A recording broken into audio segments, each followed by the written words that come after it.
Greetings everyone. Let me know how the sound is. This is the first time I've set up my equipment in my new apartment.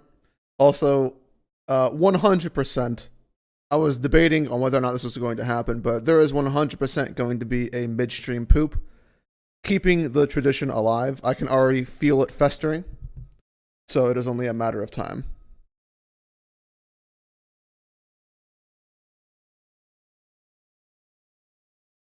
And oh yeah, what's up, Yorich?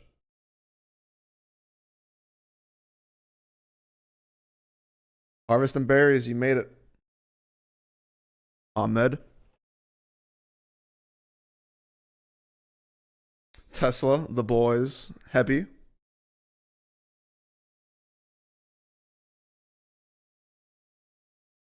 Oh man. Oh, how's everyone been? Hopefully good. Whenever I go over the chapter, Laz, is that Tigo or TTGA? Maybe I shouldn't. Nah, I'll just leave it there.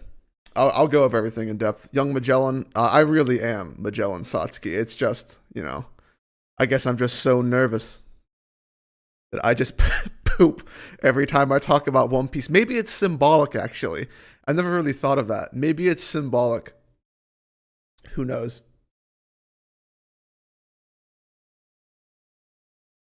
What's up, Scar? Hawk's Nest.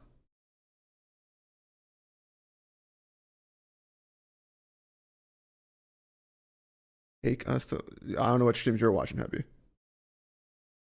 Did I hear about Candace? Candace who? I don't. Who's that? Candace Parker, the WNBA player. We do not need the after stream. That's already been. That's been Void Century for years.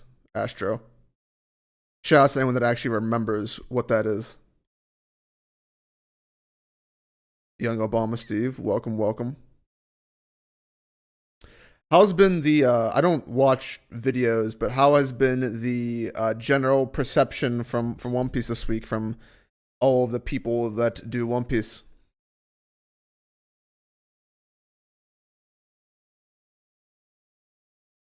Have I heard? No, shut up, Christian.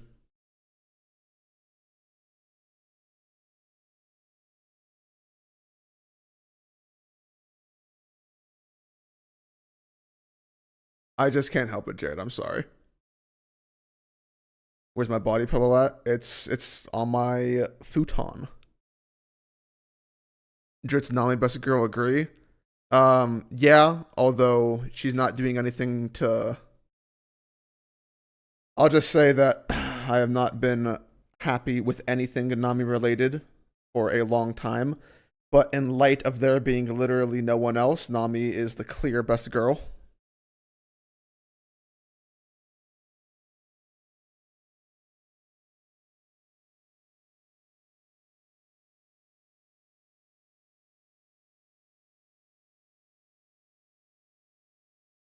Oh yeah, I'm sure Jay wouldn't want. I saw he was tweeting a lot on the Bird app, as expected.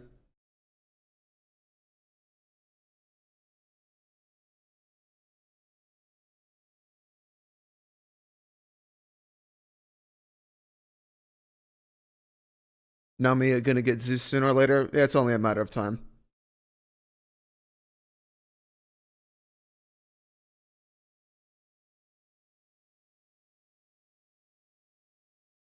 Who did I vote for? I didn't vote. For the, I'm assuming you're talking about the One Piece poll, right? Yeah, I didn't even vote. So yeah, that's how much I cared. Oh, that's right. We have. I guess I'll have to talk about that because I'm sure there'll be some questions. Thoughts on ZKK at this point? Um, well, nothing's over, but I think there are some things you can take from this chapter, which are things that I talked about to other people who are part of the ZKK movement, which goes along with what I've been saying, which is the fact that Luffy, by One Piece standards, essentially ordered Zoro to leave him with Kaido.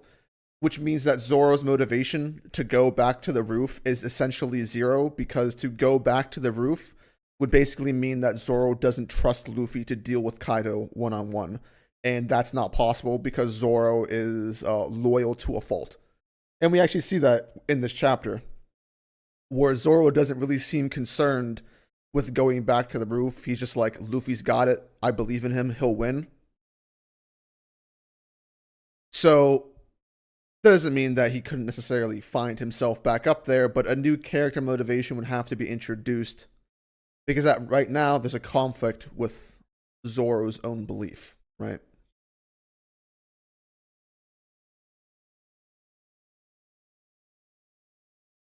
Carrot dying. Who said Carrot was gonna die? Just talk about the upcoming tragic battle between Kiku and Kanjuro and Perospero allegedly killing. Where did this allegedly killing Carrot stuff come from?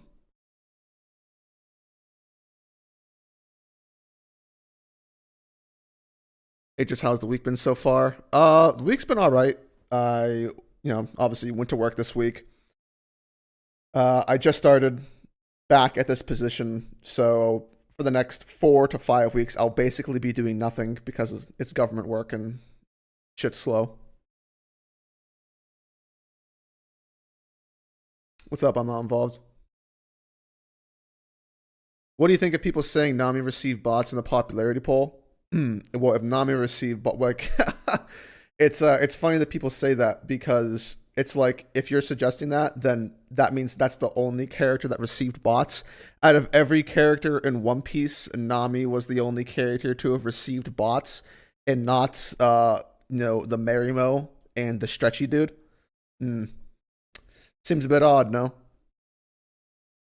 I feel like that's just the kind of response that you get from people who are just upset that Sanji wasn't third. Because if Nami had been fourth, people wouldn't have been saying anything. They just would have been like, "Wow, Nami's up high. That's crazy." People have only shown a butthurt because they're Sanji fans that are butthurt. At least when it comes to Nami, per se. Although I will say that I think that she only got that spot simply because people could vote multiple times and it was an online movement. And there were more agendas than you would normally get. I don't think if this had been a regular popularity poll like the previous ones that are held strictly in Japan, that Nami would be in the same spot.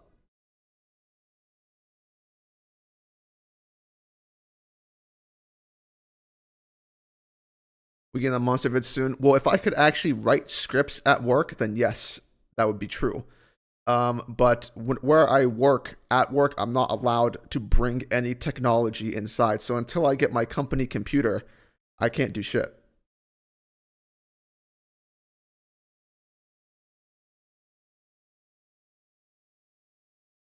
Just how would you rate One Piece overall out of 10, including Wano and excluding it? I don't even know, man. Like, me and ratings don't really go well together. Oh, I can feel the rumblings.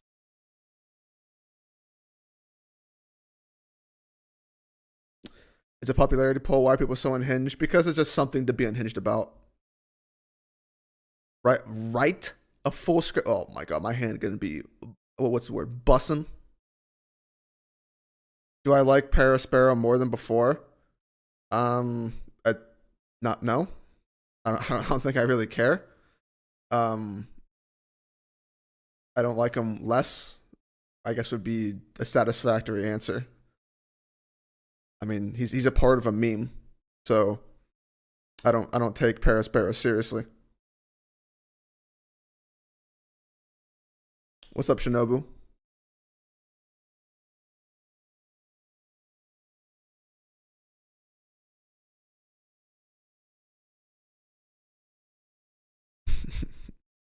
So right now, what I'm doing is I am stalling because I can feel this poop on the horizon.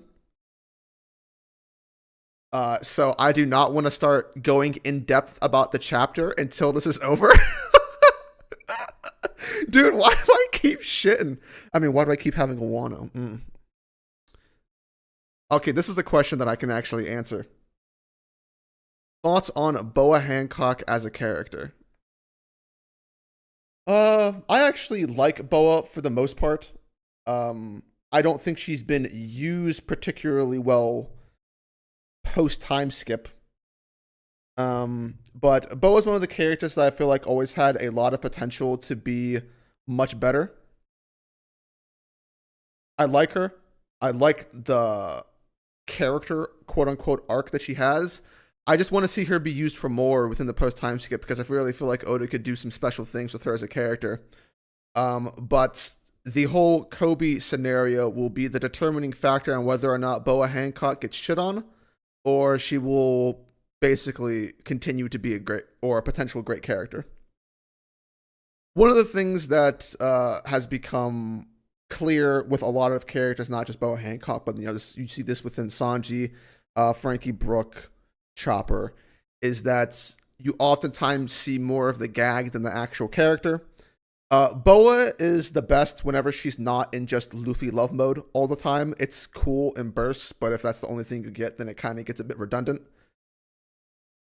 But I like Boa. I want Boa to shine. Boa is the last bastion of hope for strong, hot female characters that don't suck. And if Oda takes her down, then all hope is lost.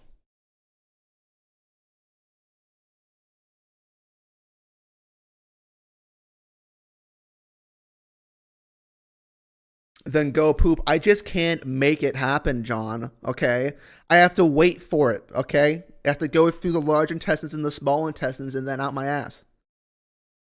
$2 from Hawk's Nest. Who is the worst character in Wano or writing wise in all of Wano? Um, all of Wano. Interesting. I mean, obvious the people you have up there would be Odin, Big Mom, um, individual characters. I mean, I guess you could throw Scabbards in there. The Straw Hats. There's so many. Oh my gosh.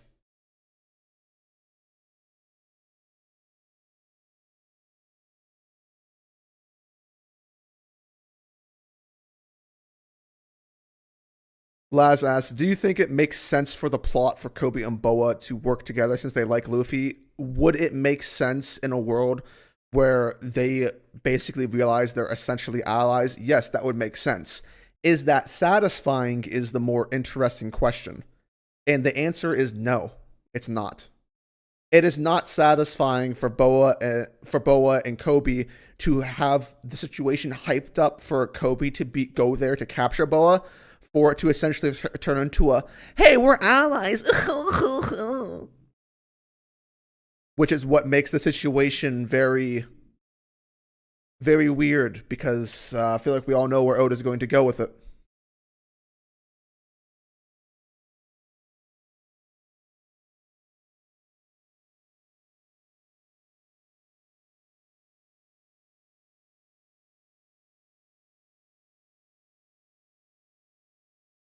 Do I like the dinosaurs? You mean the extinct dinosaurs? Yeah, sure. I like dinosaurs.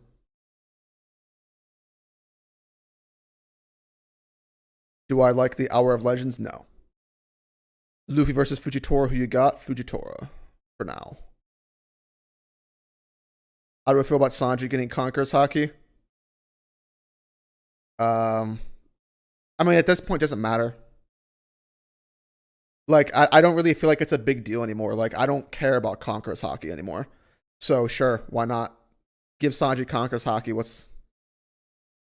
Whatever.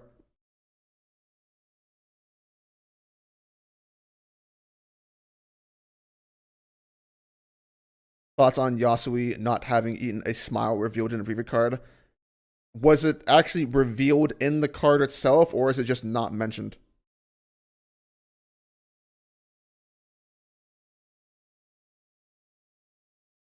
Because my understanding was that it just simply wasn't mentioned that Yasui ate a smile, so people assumed that he didn't eat one, which isn't the same thing as confirming that he didn't.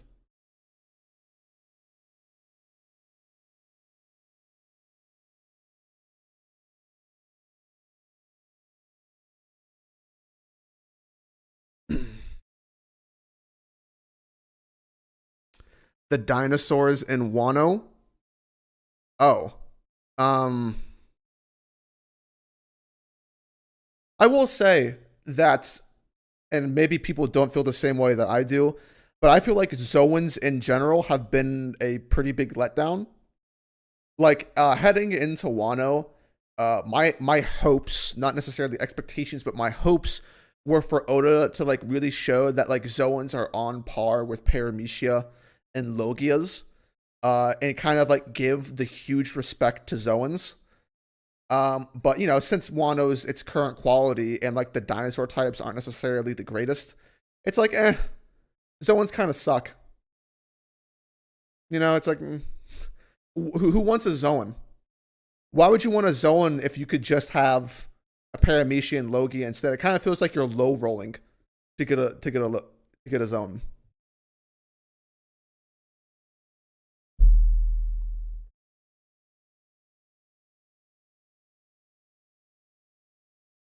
Oh, JD Legend, Mr. Agenda himself. What were your thoughts on the Sanji and Zoro moment? Actually, Jay, probably to your surprise, that is the only part of the chapter that I actually liked. Was the Sanji and Zoro moment?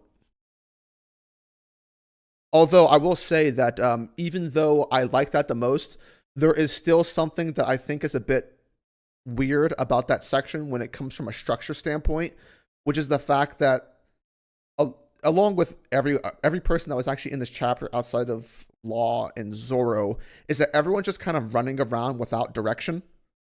Like we went from Sanji leaving Robin and Brooke to being like, oh, I have to make a choice. Either I go to the Scabbards or I go to Momonosuke. And then he makes his choice and he starts running around and then he runs into someone else. And it's like, you don't have to go here anymore. Let's go over here. And Sanji's like, okay, I'll just go over here. So it's people don't really have much purpose, it seems.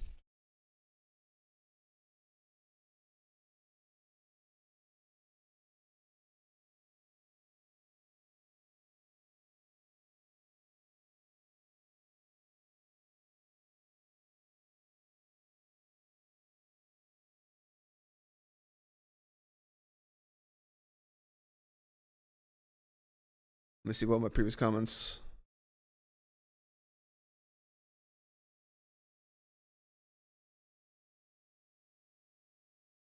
What do I think of Smoker's character? I like Smoker overall. I don't think he's been particularly great in the post time skip.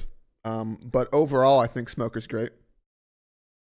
One of the things that I think could have been done better within Punk Hazard was the because obviously, if a vast majority of people tend to interpret something wrong, then that means there's something. Even if people are stupid, that means whatever is going on with the story, what the story is trying to say, the fans aren't picking up on what the author's intent is, and that you could argue is an issue. But you know, within Punk Hazard, one of the things with the Virgo fight is that Smoker wasn't fighting the way he should be fighting against Virgo, which is why Virgo was questioning, like, well, why are you doing this? You're not fighting to win. You're fighting to question mark. And the answer was he's just fighting just to get Law's heart back. Um, which as a result of like the ambiguity of that situation, even though it's not really that much of a question mark, people automatically went to the Smoker sucks dick route, which yeah, Smoker isn't the overwhelming force that he was in the pre-time skip, but he doesn't, it's not like he got folded all the time. I think Oda maybe could have done a better job with that when it comes to Smoker's character. But I mean, outside of that, that's the only thing we've seen from Smoker. There is one moment with Smoker post Punk Hazard, which I think does a bit of a disservice to his character, though. And it really made me question why Smoker, especially Smoker, would say such a thing.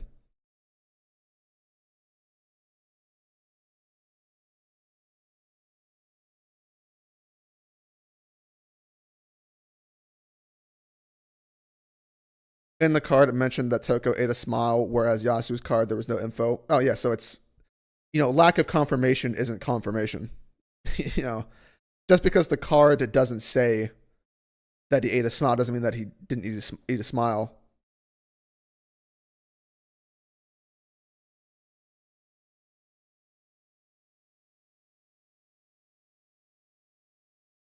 You know, TH Bits 2K1. I really have never played Minecraft.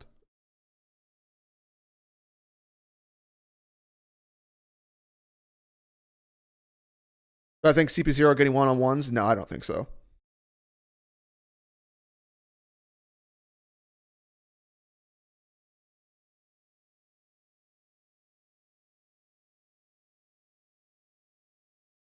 Subjects, what do you think about the belief where people say that Carrot, aka Chopper 2.0 with boobs, would join the crew just because the poll and she will shine?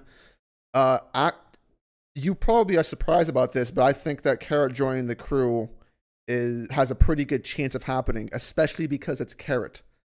Carrot's not important, which makes her an easier transition into just being another substitute sub character within the crew.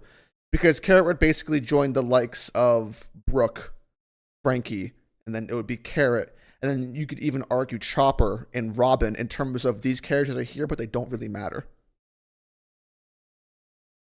So you don't really have to mess up everything that came before it.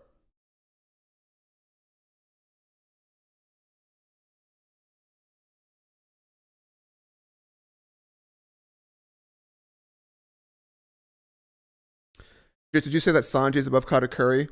No. Although, I mean, with the power creep that is so prevalent throughout this arc, I wouldn't put it past that being the case. And speaking of this arc, the time has come, boys. It is time for the shit of destiny. I'll be back.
I have returned. And I wash my hands like usual, so don't even ask. It already happened. Alright, what'd I miss out on? GDN, I didn't rig the popularity poll. I didn't even vote.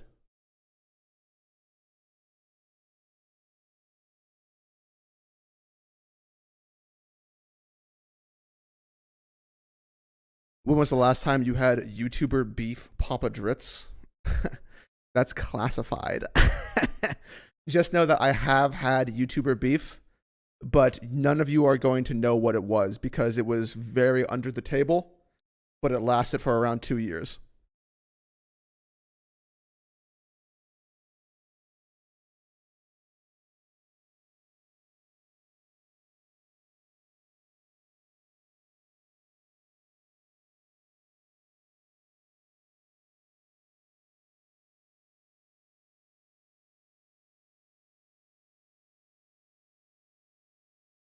What was the name of the music you were playing? It was a live performance from a Japanese guitarist known as Kotaro Oshio.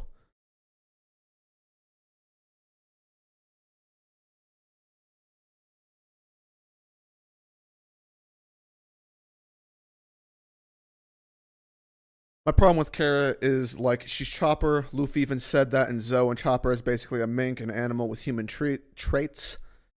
If the crew still so small, is because Oda will keep uniqueness. That's possible. The only thing really working in Carrot's favor is that Oda has included Carrot in Straw Hat panels numerous times. Like for instance, the most recent one was the Jinbei panel, right? Where like she was kind of like at the forefront of that. And she technically has like the Pedro's blessing, essentially, which not many other characters have. Yeah, she is similar to Chopper. But at this point, I don't think really being a Straw Hat's really all that special. So we'll see. It's the same regard where I think it's possible for Carrot to join because one, she does fill a quote unquote spot as a lookout, and she has done that. She's not particularly unique though, which does work against her favor.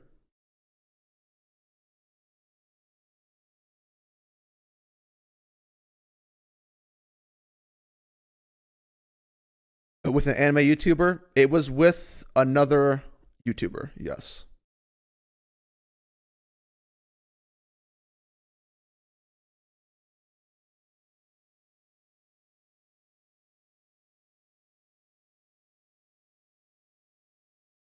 Dritz, if Luffy turns out to be a reincarnation of Joy Boy, it will be bad. A reincarnation? It will be bad.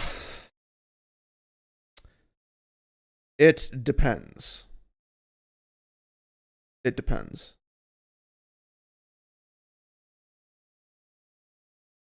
Dritz, the Sanji and Zoro moment was good, but Law the Doctor leaving Zoro because Lid can't take on Big Meme is still weird. You know what? I don't know if I don't actually agree with that. I mean, I don't think it's Law's responsibility while he's still engaged in the fight and he's really the only person with a brain in the fight to stop what he's trying to do just to help Zoro because Zoro accomplished his job. Law is basically just trying to make sure that Luffy has as much time as possible to deal with Kaido. So, no, I don't think it's necessarily weird that Law just left. I think that makes sense. There are other doctors that can help Zoro with bandages.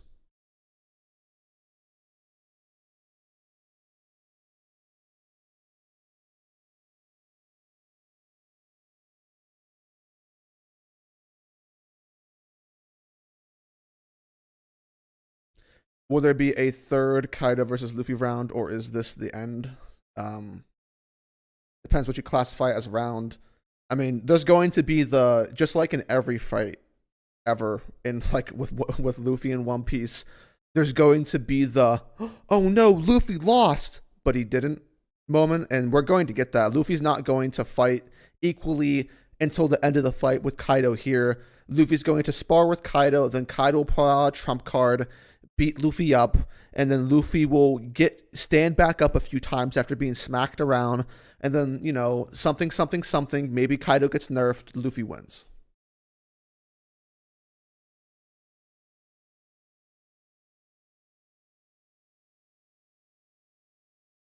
Fair enough on Law, it just makes kids' sacrifice look weaker.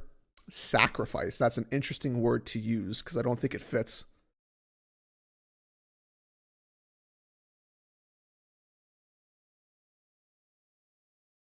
Can I upload the stream? Yes, this time I will. Last time I didn't because the stream got corrupted whenever I was downloading it. So I kind of got cucked. This time, hopefully that won't happen. I'll leave the stream up and make sure that I can download it properly. Dritz, who was the best Straw Hat character-wise? Oh, man. Trying to needle in a haystack here.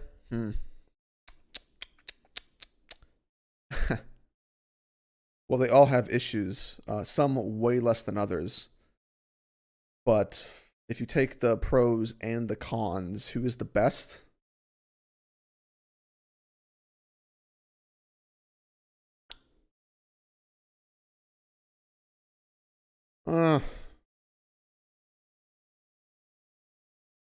Maybe I'll probably have to think between the Luffy, Zoro, and Nami.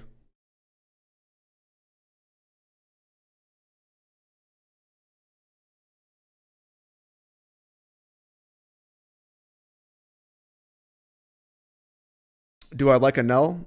Yeah, I mean Enel's cool. I'm not obsessed with Enel, but I think he's cool. Yes, 1011 is gone forever. Have I seen Invincible? No, I don't watch TV. But if I maybe somewhere down the line I will read Invincible to satisfy one of my homies. You like Frankie the most? No. No. Although Frankie doesn't really have a whole lot of issues in terms of a character because Frankie doesn't really have one.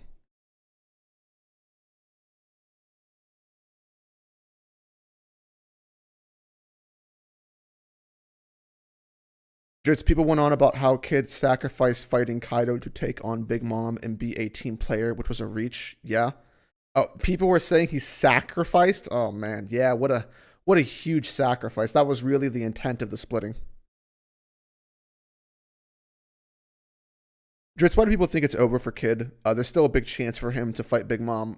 So this is something that's actually worthy of talking about.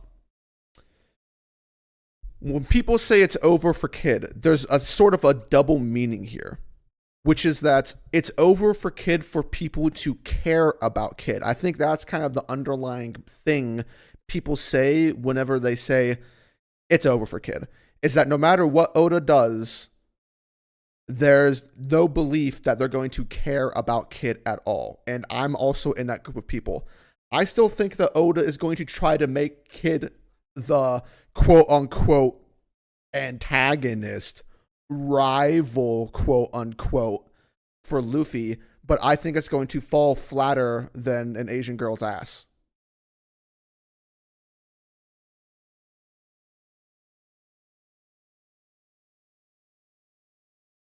Because a lot of the things that you would have expected to be set up, especially within Wano, were complete flops. And that is going to severely and has severely damaged Kid's reputation and his status within the community's mind. Because no one cares about Kid anymore.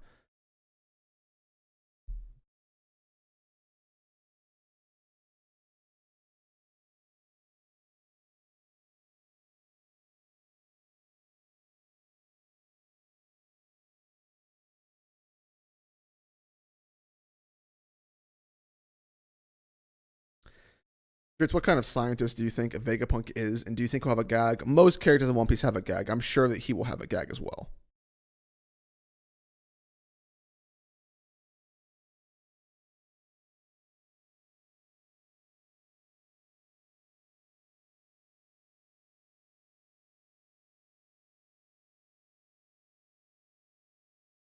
Well, whenever I say that people don't care, Eustace D, Captain Kid. I'm saying that in terms of like the broad aspect of people who no longer like Kid. I know that, Malala. I'm going with a stereotype here. Can't you see that? I'm going with a stereotype. You know the stereotype. It's a yoke. I will say I don't really care about Kid anymore. Oda, with the way that he's written Kid, it is not possible for me right now to care about Kid. Maybe if we leave Wano and there's a completely new section with Kid, maybe I'll care. But Kid has been treated like doo-doo water.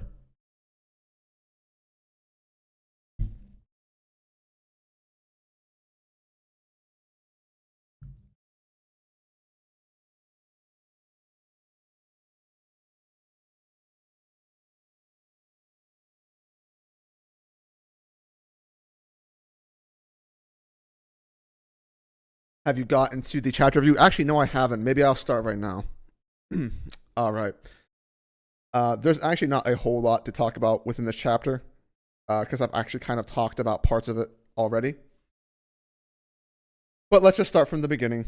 I'm actually looking at the chapter right now. So the most important thing to talk about is actually just a weird sequence of events.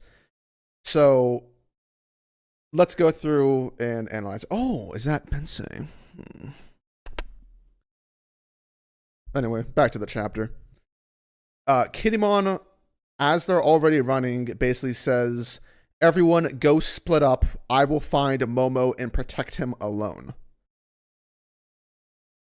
This is kind of like weird placing in terms of him deciding to do this, because nothing changed in order for him to like make this decision. Because whenever the scabbards, whenever they left their wherever they were hiding, whenever they got ganked by Kanjuro, the intention was to go find Momonosuke because Kanjuro was trying to kill Momonosuke. So all of the scabbards went there to go to try and protect Momonosuke.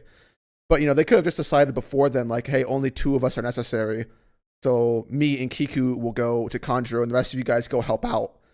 It just kind of seems like they just prolonged that, and Oda just decided to have them split up right here just because. So whatever. That's fine. Hilariously, among all of this is so random. Hilariously, out of nowhere, Shishilian shows up and it's just like, hey, Nekomamushi, Pedro's dead, and the tongue guy killed him. And Nekomamushi's like, I'll just go over there. That's what I'm doing right now. Meow. And he just jumps away.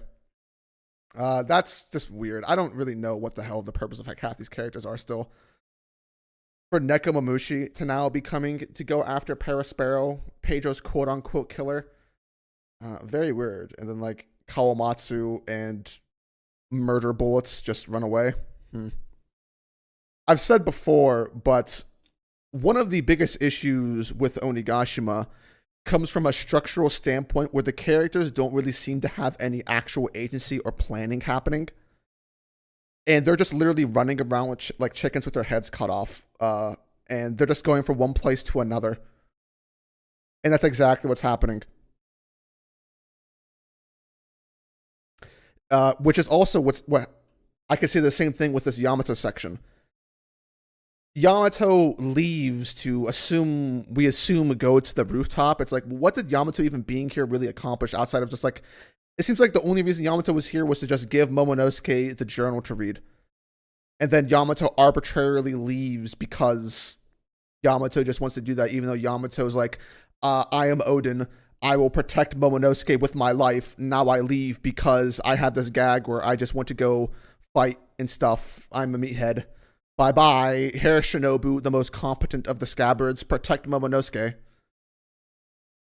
Now, what do you think of the odds of Kanjuro showing up immediately with just Shinobu being there?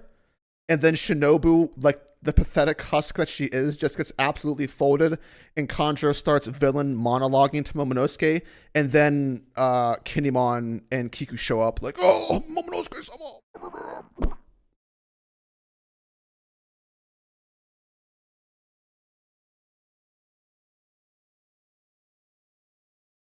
But there's an interesting detail here, which does not work in favor of Yamato for Nakama. And that is, Momonosuke is reading the journal. The strongest argument, and actually, it's not even an argument, but the fact that Momonosuke is now obtaining the information that was basically the only special reason Yamato had, Momonosuke obtaining this makes it less likely for Yamato joining the crew in my mind, because Momonosuke always had a much stronger argument for joining the crew. So, if he continues to read that entire journal, we'll see where that goes. Looks like my video is being more credible. Oh, Draco, what's going on?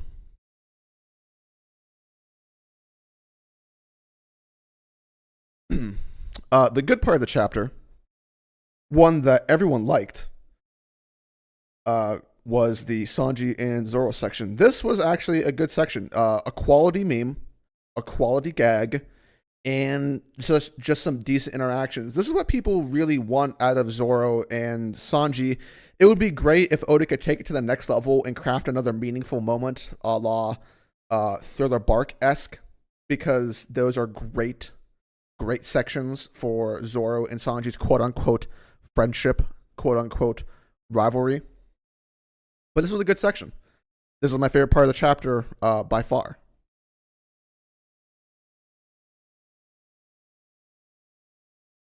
As I said, the only thing I can really critique about this section with Zoro and Sanji is that it really seems like Oda doesn't really know. I don't know. It feels like Oda changed his mind with what characters are supposed to be doing with what are characters' motivations, because, Sanji was going up to the rooftop with Luffy. Then, while he was going up to the rooftop with Luffy, sensed a girl who wasn't in danger, being in quote-unquote danger, went to go quote-unquote rescue this woman, and, just got captured. Then he gets saved by Robin and Brook. Then he's running around, and then he's going to go and try and either protect Momonosuke or protect the Scabbards. He chooses to protect Momonosuke. But then it's like, oh, nope, you don't have to do that anymore. Just go down to the live floor with Zoro. Okay, I'll go do that. Sanji is literally just sprinting around. Kind of weird in a roundabout way of getting things done. I feel like Oda just kind of changed his mind of what he wanted to happen, because it does seem a bit unnecessary to do. But overall, this was still a more satisfying moment than it was a dissatisfying moment. And like I said before, and I've actually talked to Matt about this, about Zoro's character motivation. If Zoro is going to go back to the rooftop, he will have to learn new information to make him go there.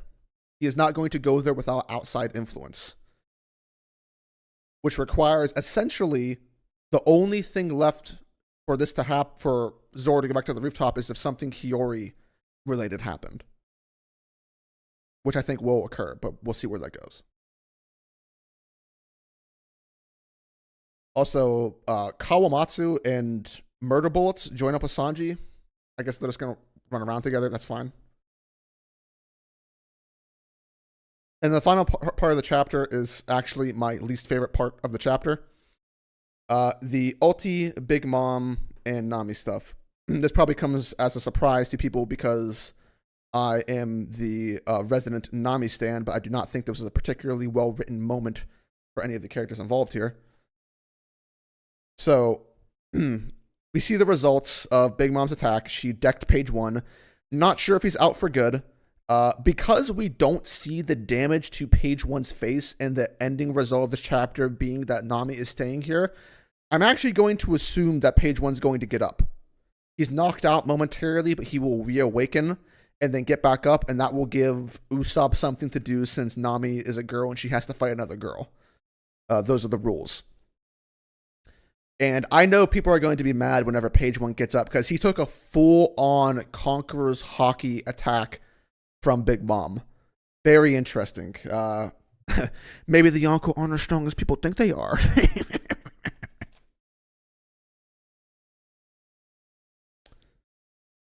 Another piece of dialogue. I'm not sure how this is going to play out, or if Big Mom's just talking trash for the sake of talking trash.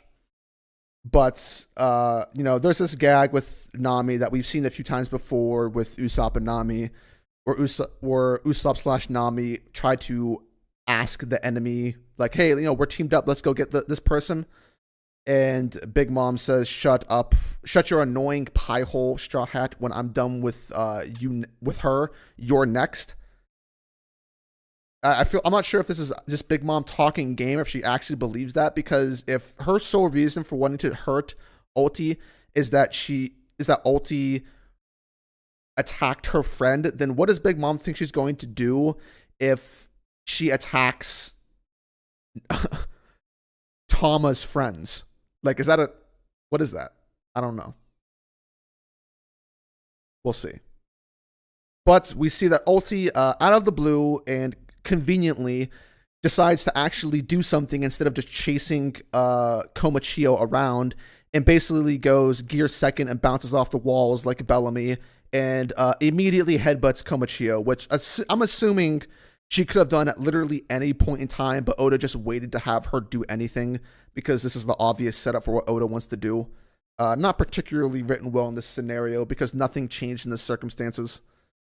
But ulti headbutts Komichio because of plot, and then smacks Tama. And then Big Mom gets mad, and then Nami gets mad. Grr, how dare you hit Tama? Something, something, children, I'm Nami, haha.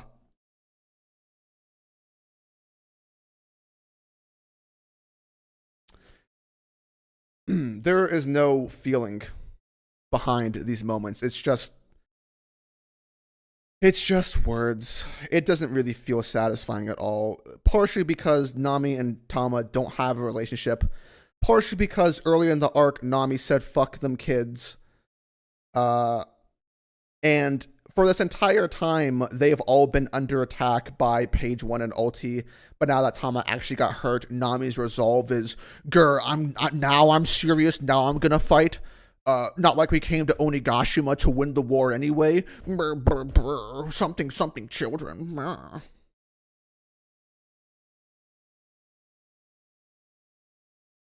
But so the chapter ends, and it sets up the things that we obviously knew were going to happen. Nami is going to end up getting Zeus because Zeus is trying to find Big Mom. Law's going to show up. Kid's going to show up. Paige will probably get up to fight Usopp, and then Nami will beat Ulti.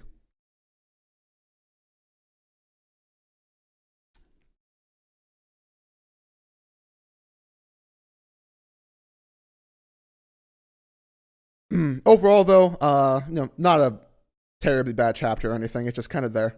Not exceedingly good either. There were more things that I think were not written well than there were written well, but the Sanji and Zoro moment does stand out as something that is good to see. Would love to see Oda incorporate more things like that in the future. But yeah, not a meh.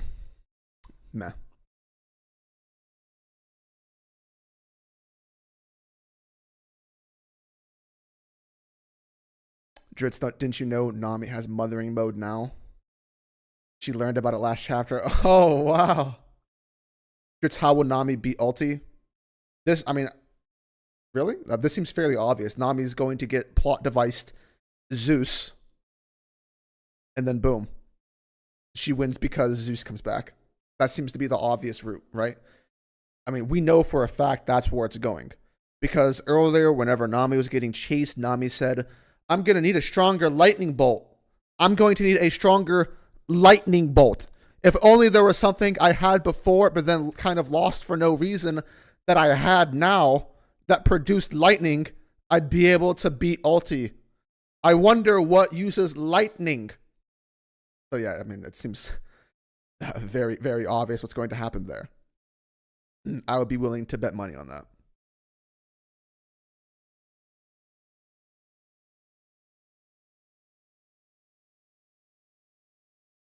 I love how Law landed on Sanji. I actually like that as well. Law just like taking a ride on Sanji's arm.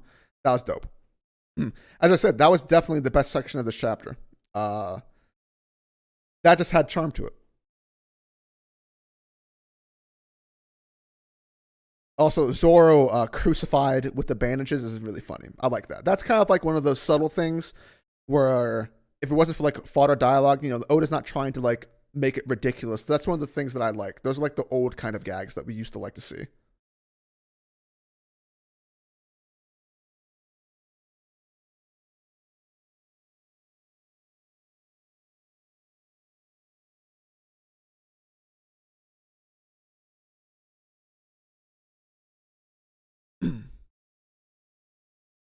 Just why don't you like the idea of Nami getting Zeus? Because it's bad writing. That's why. It's bad writing.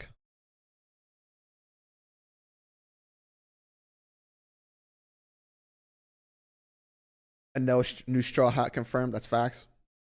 Nami about to get Hera? No. What? Hera? No. We know where the Hera thing is going. Like, it's quite obvious that what's going to happen, and this is going to be the plot, quote unquote, justification for Zeus going back to Nami, is that out of the blue, after like 40 plus years of dealing with her homies, Zeus gets caught up in a trap that isn't even his fault, and even Big Mom couldn't stop from happening. Big Mom says, "Oh my god, Zeus sucks. Let me create a new homie that isn't Zeus."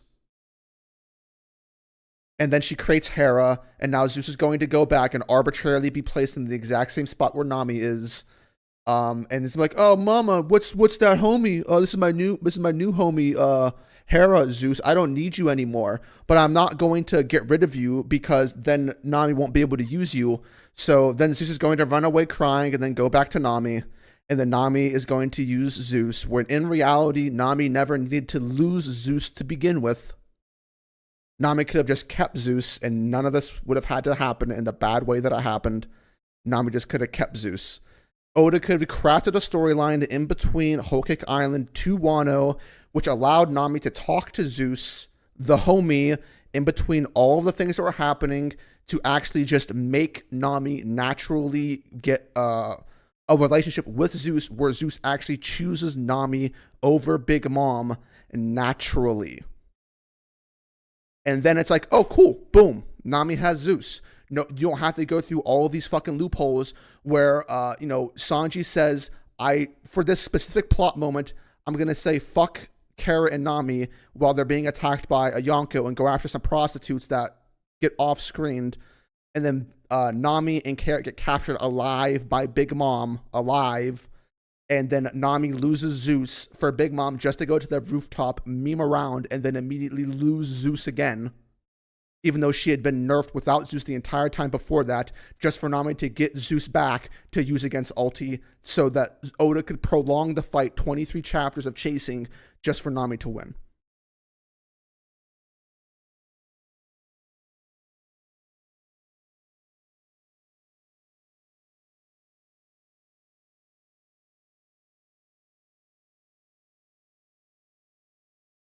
No, Zeus is a fitting power for Nami. I don't mind that Nami has Zeus, but I definitely mind that there's no real plot line around Nami naturally having Zeus as an ally. Oda should have done something with that, which is why there's this issue with everything.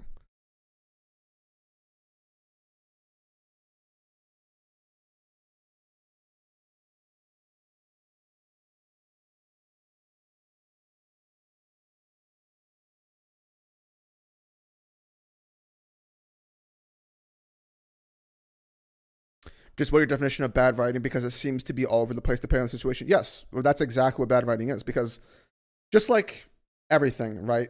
There's context of stuff. You can't, it's not like if only one thing can be considered bad writing. You have to take in all of the elements that went into writing a situation, break them down, and analyze them under logic and the story's own logic to deduce whether or not it's good or bad writing. It's the same thing with game design. Games work in the same fashion.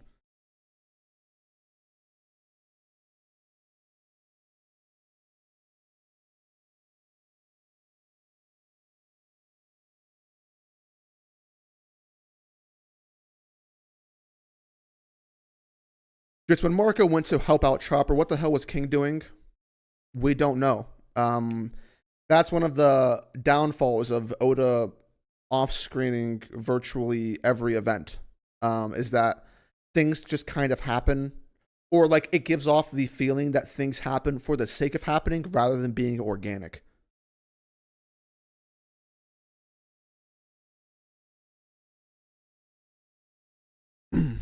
Exactly, Scar. Nami having Zeus isn't satisfying, and that's a problem. And this harkens back all to the Whole Cake Island days, is that it just, the cons outweigh the positives.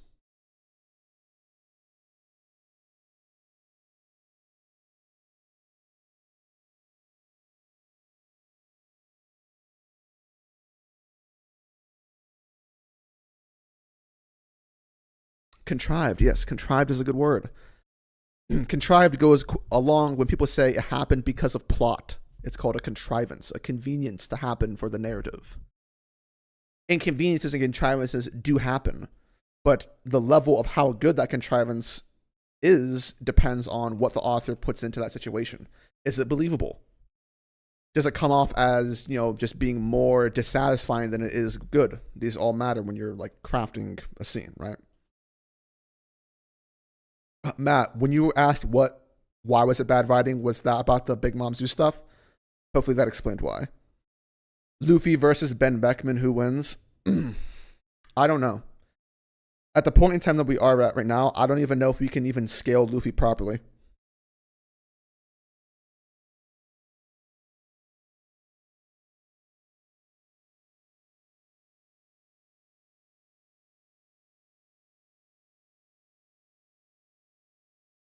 You already know I got some Doge, baby. Remember when people thought Carrot was a calamity because of a shadow in the clouds? I think I vaguely remember people talking about this, yes. There was a fourth shadow in the clouds. I guess it's just not a thing anymore? I don't know. Maybe it was Yamato? I don't know. Or maybe Oda changed his mind.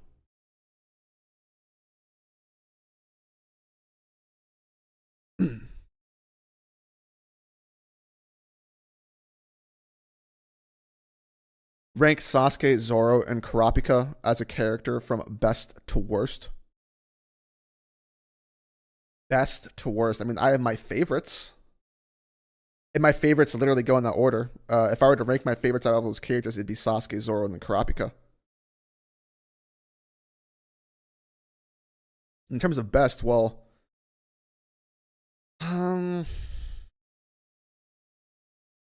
the one who has the least amount of, even Kurapika has, not necessarily like, Togashi just fucked up in that arc.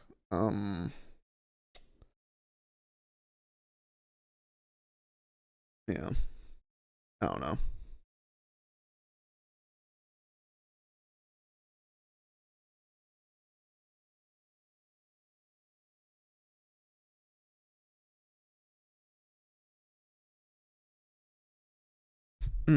I never forget the Big Meme Pirates. Yo, what's up, Wally? Overall thoughts? Chapter was meh. Overall, nothing to really freak out on. Not a whole lot to talk about either. Just some, if I were to break it down structurally like I just did for like 15 minutes, then yeah, there's some stuff to talk about. But overall, if you were just to bullet point it, it's, meh.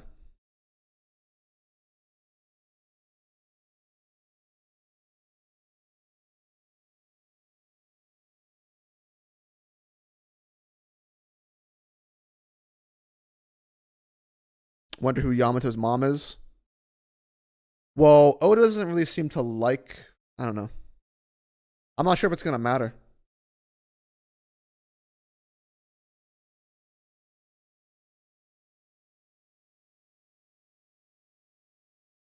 Where is Smoothie? Smoothie is at the bottom of the waterfall. What's wrong with Kurapika? Kurapika only really has one issue, and it comes from Togashi's laziness. And just, in my opinion, bad just plotting of York New, which I've complained about in a Sensei stream, which is, I think, is the one thing that, one of two to three things that prevents York New from basically being like perfect all the way through. Kurapika's character motivations are extremely poorly fleshed out in canon.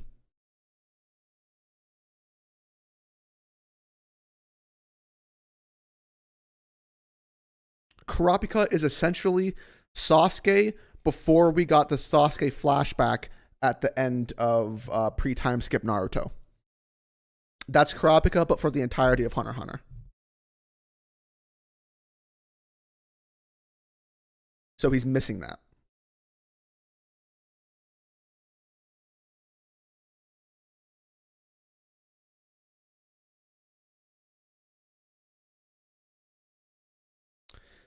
It's jokes on you guys. I don't think we're getting another Berserk chapter for a long ass time because Miura can't stall anymore without hurting the story. It's possible. It's possible. Miura has been kind of.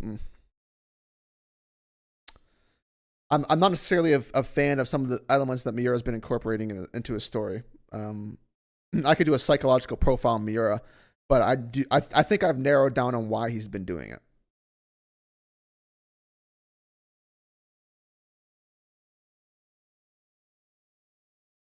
It's if Togashi was Oda's main editor, how well that first of all, these things just don't they just don't align.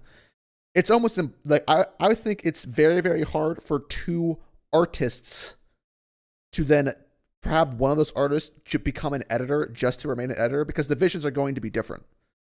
Uh, an editor, like a good editor, will point out good ideas and point out inconsistencies with the story. That doesn't mean Togashi's going to be good at that position. So I don't even know if Togashi was an editor, if things would have been good or bad. Being an editor and being an author are kind of two separate things. Favorite One Piece arc? My favorite arc is Marineford.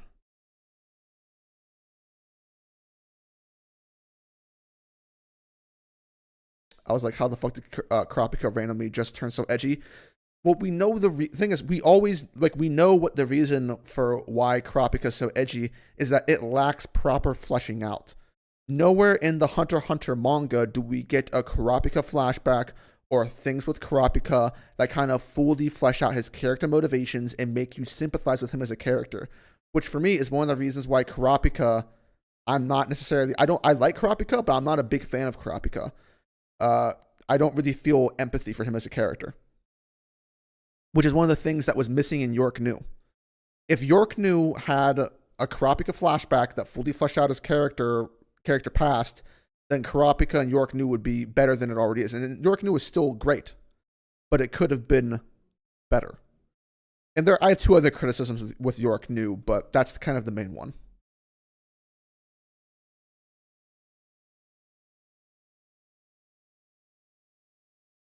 Maybe my other criticism is actually just as important as that one, but yeah. I only have really three main criticisms of York New that are big, at least.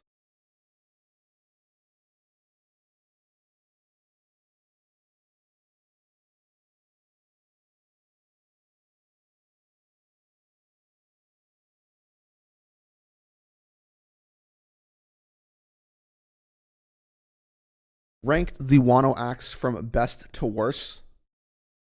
Oh, you want me to go into like a full thing? Nah, man, I don't know if I want to go into detail like that.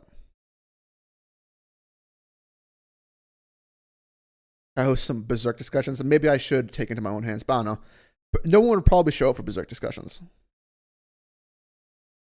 Only an extremely, extremely small minority of my current subscribers are Berserk fans. I probably could do one.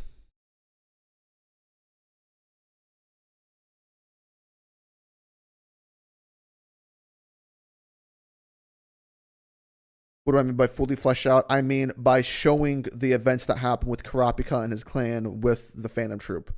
Crafting a storyline, like your typical flashback.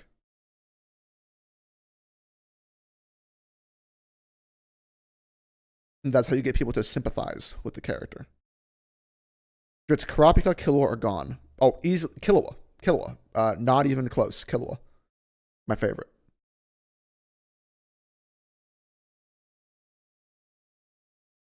Which did you like better, York New or Chimera? Overall, I liked Chimera more. But if York New had fixed two of my criticisms of it, it would easily be my favorite arc in the series. Easily. But it didn't. So even though I have numerous criticisms of Chimera, Chimera to me is a much stronger overall arc through and through.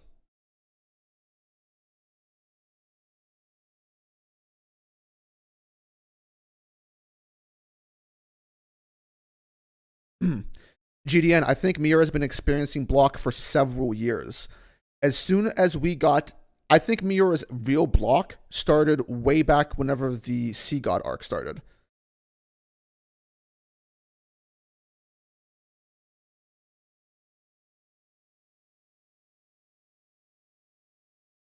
Can I sing? No, I'm white.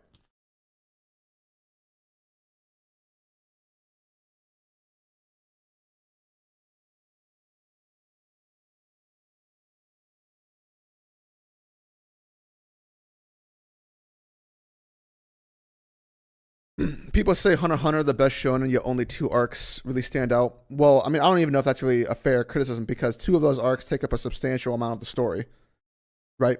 And if two of the arcs stand out above the others out of only a select, well, how many arcs are there? What there's the Hunter exam. What's after the Hunter exam?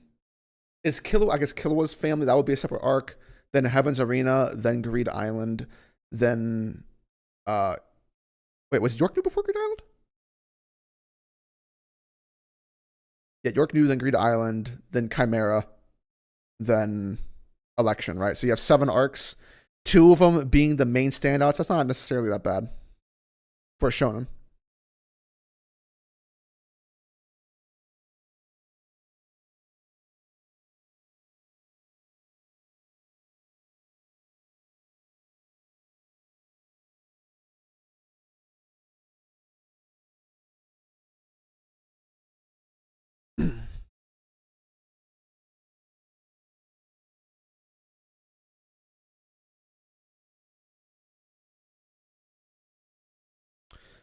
Why aren't these chapter discussions available after the live stream?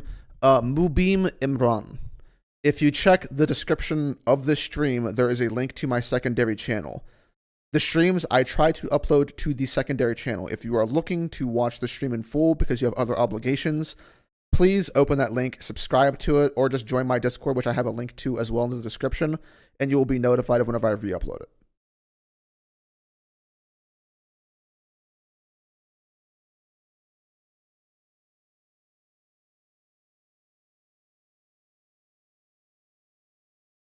I didn't subscribe to you till I heard you stand Berserk. Listen, I've been standing Berserk for a long time, okay?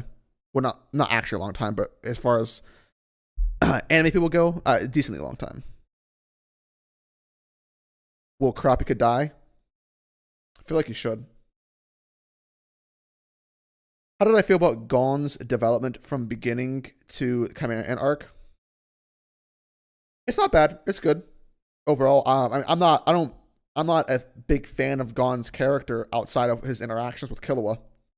So for me, there's kind of like a bit of dancing around the topic of Gon because I wasn't really partial to Gon's character. I feel like his character motivations weren't fully fleshed out to the same degree that my complaints are with Kurapika with the Phantom Troop. I do not sympathize with Gon's character at all in his journey to find Ging, or Jing, as people say. I feel like that was poorly set up.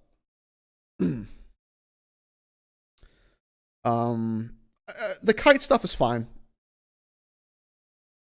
I wasn't like big into like kite stuff, which is why out of most people, whenever like people would talk about like Gon's transformation in Chimera, like the the episode, was it 131, something along those, where people are like, man, this episode's goated.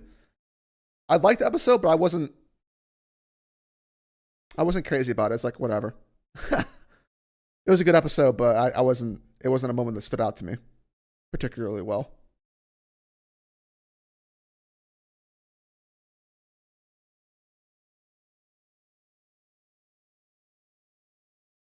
Thoughts on the current Hunter x Hunter arc?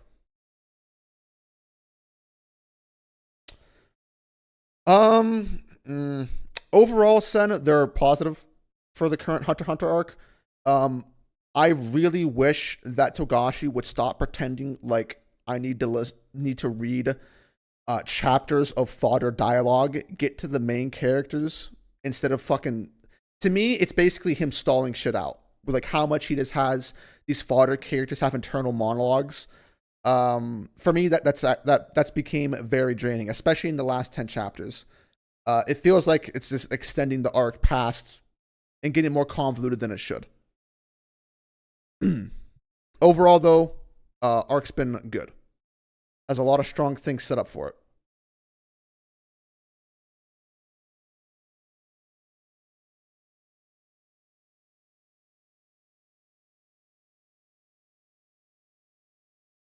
When will we get out of Wano? Could be a year from now.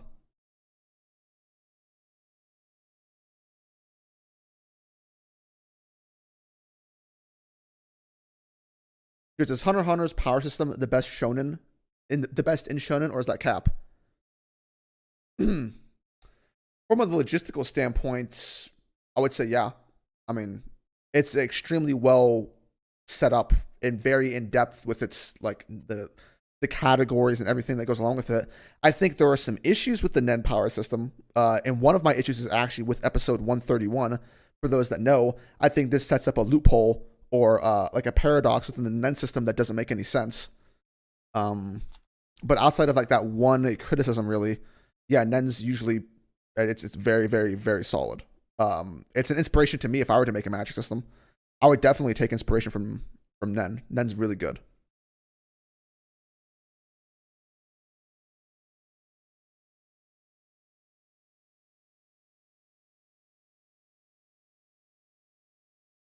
You want to get a data analyst position, Christian. Ooh, but you have a BA in economics. I'm not really the person to talk about that, Christian. I'm in IT, but data analysts I don't really know a whole lot about, so I'm actually not able to help you there. But I wish I was. Have you done some like googling?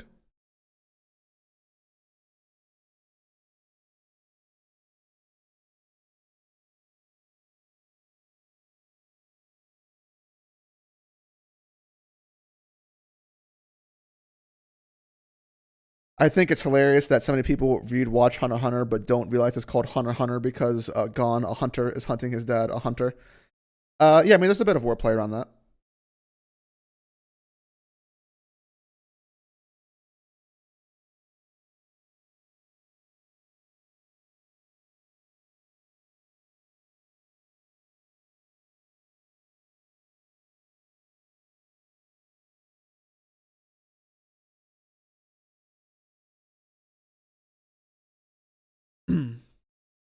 I really wonder if Oda will show us the fight between Blackbeard and Shanks. He'll show us part of it. I think it's only a matter of just fact that Oda will off-screen a vast majority of that fight. For me, it's going to be in similar fashion to the Ace and Blackbeard fight. We see the events leading up to it. We see the beginning, the middle skipped over, and then we come back for the conclusion, essentially.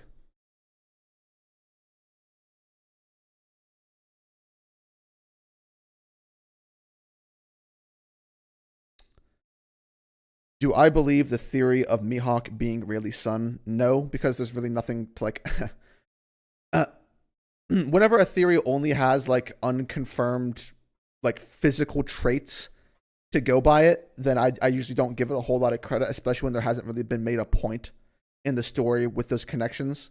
It's like the same thing as when people were saying that Katakuri, Oven, and Daifuku's dad was Kaido because if you like took a singular part of their face and combined it, it would look like Kaido's. No, I usually don't fall for those type of theories. I would need some like bigger narrative evidence to go for it.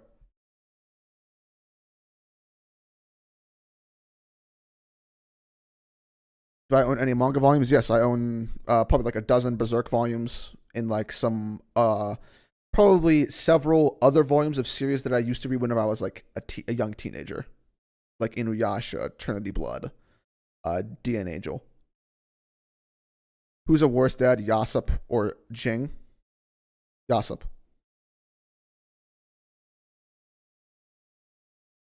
Good to know you like Sasuke gets way too much hate in a poorly analyzed character. I mean, Sasuke is one of the reasons why I loved Naruto.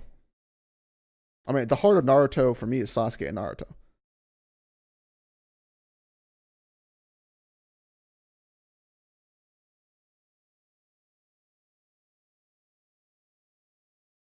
Those who say Hunter x Hunter are scum, but those who say Hunter times Hunter are worse than scum. Listen, how are regular people supposed to know unless someone corrects them? Is Zoro versus Mihawk a guarantee? I would like to think so because Oda's been setting up for a long time. Oda has in his personal office like 3 statues of Zoro fighting Mihawk. If he doesn't do it, then he's a fraud. Do I think it's a possibility that Akainu was Ace's uncle? I don't. What's is there like a reason behind that?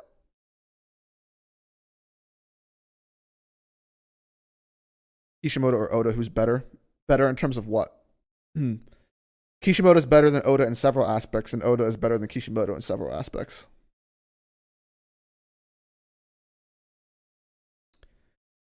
Dritz, do you believe that Oda will focus on Mihawk's character in any way instead of him just waiting for Zoro to defeat him?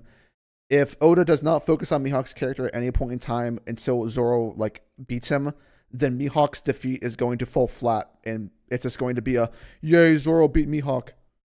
Mihawk's lore and character need to be explored before it's all said and done. That's a requirement as far as I'm concerned.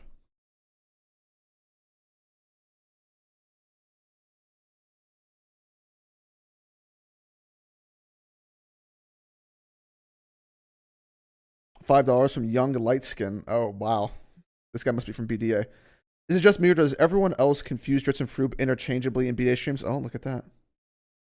Yes, it's actually a meme that people use to confuse Confroob mine and Froob's voices, even though I don't think me and Froob sound alike. But they used to mistake us for one another.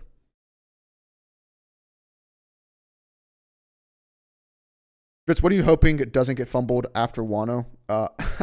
All of the characters that are left that I actually care about.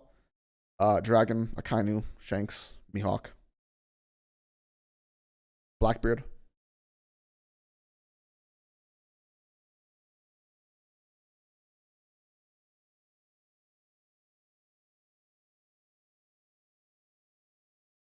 Dritz, rank Togashi, Kishimoto, and Oda from best to worst. Why? I'm not really able to do that because I haven't reread Naruto in several years. And I watched most of Hunter x Hunter and then read up to the current part.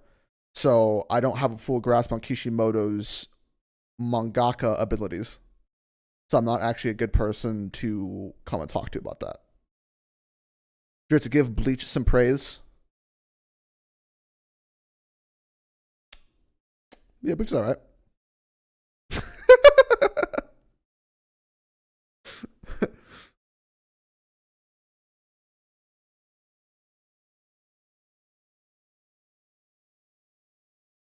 Dritz, are you sure you don't just stand Mihawk because of his big old sword? Oh, that's part of the reason. Yes, that's part of the reason.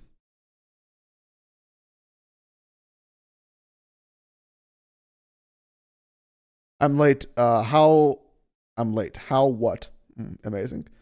What did you rate the chapter and how did you find the Nami moment? Dritz, how did I rate the chapter? Overall, chapter's meh. Nami moment, not a fan.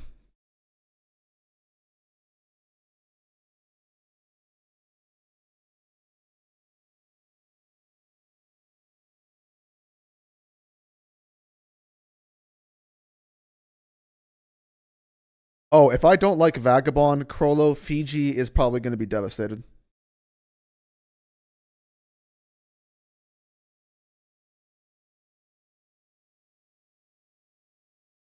Dritz, but I think focusing on Mihawk is too much work for Oda on a character who isn't connected to Luffy and already has a ton of characters connected to Luffy and need to focus. Yes, I mean, this goes back to the issue of too many characters. Oda isn't willing to sacrifice on some to make the standout ones better. It's just a matter of time. I feel like Oda has a bias towards Mihawk and like people like Shanks. Those are the characters that he personally really, really likes. So I would hope that he wouldn't skimp out on them. But I don't really know what the reality is. But there will be an issue, a huge issue in the story if there's no lore on Mihawk. There will be a huge issue. Well, there already is one, but it would be even worse. What are my thoughts on Magellan and One Piece? Magellan's dope.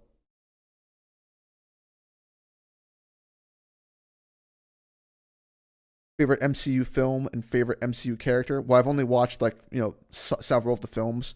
Favorite MCU film by a mile would be Winter Soldier. Favorite MCU character? That's my favorite movie. It's Cap. I am a Cap man. Do I think Magellan is trash at any point, or do you think he's strong? Do you think he's trash? Magellan trash? No, he's not trash. His fruit's way too good. I mean, I think he has weaknesses. I don't think he's the strongest around for several reasons, but I don't think he's trash.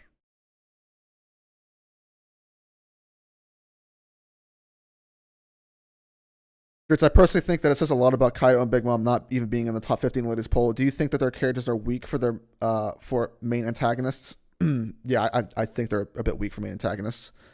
Part of it is also just this weird thing that I've noticed, especially within like Japanese fandoms. I don't know if you guys have noticed this, but Japanese fans, unless like the villain is incredibly aesthetic and or sexy, Japanese fans don't seem to like villains all that much. Like I remember seeing in the My Hero polls back whenever like Shiggy was getting really really hyped. Shigaraki like would barely be in the top 10. But like other random sexy characters that were just like in one panel on the side were getting like 4 or 5 spots higher than him. People were weird. So the best characters in a popularity poll aren't always the most prevalent ones. Popularity polls aren't the end all be all.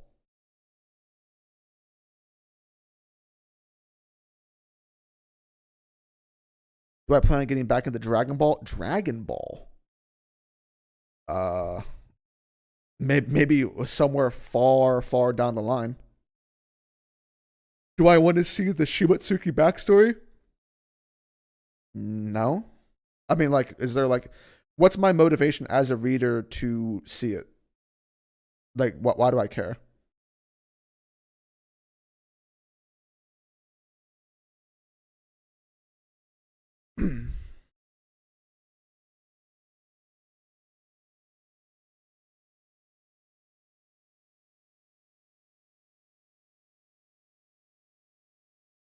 Do I think Mihawk is stronger than Kaido? I think logically at this point he's either his equal. He plays around that level.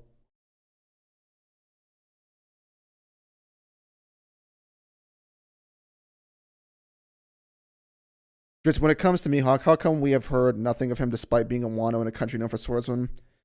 This is one of the issues with some of the world building with One Piece, but 99% of the time, and it makes sense in a degree, but with a world like One Piece, sometimes it doesn't make sense, where we never hear anything about any character until it's their time to be defeated.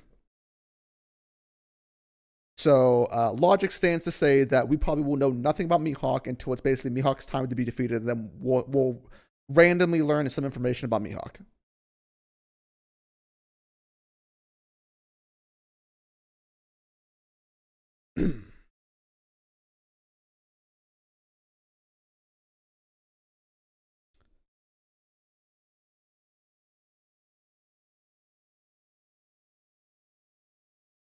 But I think it's possible that post Wano One Piece could become better due to Oda getting to focus more on characters he seems to have a bigger plan for. Yeah, sure, that could certainly be the case. If I made a hentai, would I read it? Does that have pictures? Shockingly enough, Crocodile is incredibly behind the polls. That's actually not shocking. Crocodile was almost always consistently high, relatively speaking, in the polls. Everyone across every country seems to love, and for good reason, Crocodile and Dofi. Those two are always paired together, actually. In Japan, it's a big thing to ship those two characters together for no reason other than the fact that they're aesthetic and they have like a quote unquote little bit of a rivalry from Marineford where they had an interaction. But those are the two best villains in One Piece.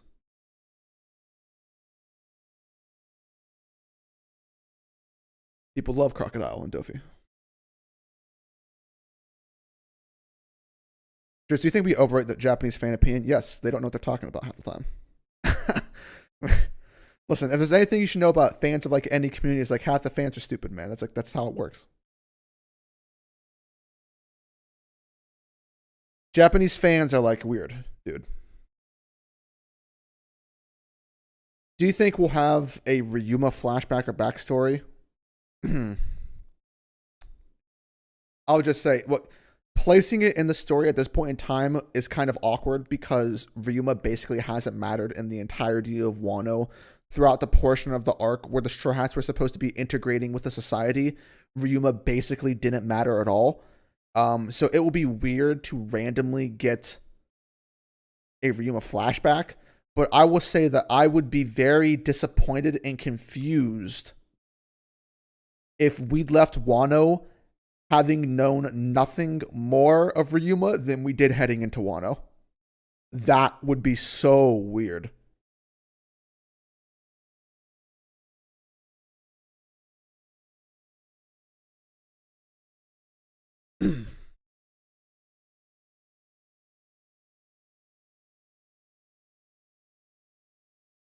Yo, Zeska, that's no cap. Do you think there's another level to Conquer's Hockey that Roger and maybe Shanks have? Yeah, there's definitely gonna be more than just basically, Naruto's Sage form chakra. There's got to be more than that.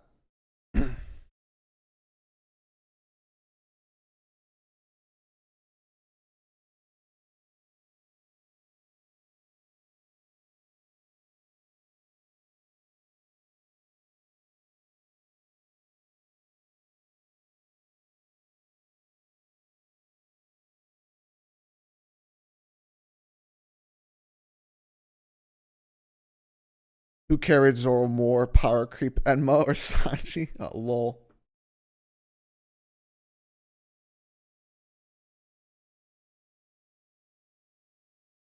Isn't Monsters Ryuma's flashback? I mean, yeah, but it doesn't really explain the story of Wano because, like, one of the things in Act One that was at least set up was the idea of what, like, something that happened to Wano, to all of its gold, stuff like that. We need to know the answer to that because otherwise, it's weird just setting that up, right? You go into Wano, you learn that, oh, Ryuma defended this place from outside invaders and never lost.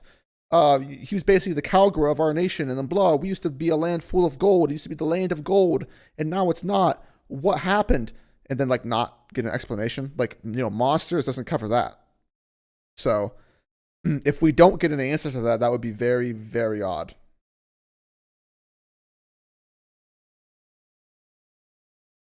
Zoro or Sanji, if you had to pick, Zoro easily. I actually like Zoro, even though I don't like him now. Overall, I like Zoro.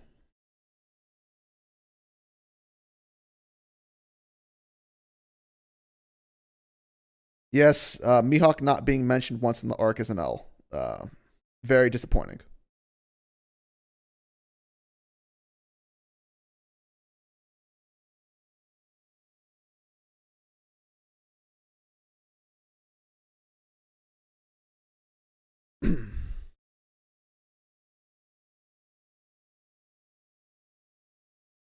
I would rather cut my wrist than to have that happen, Prestige.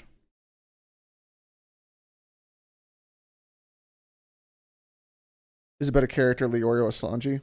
Leorio.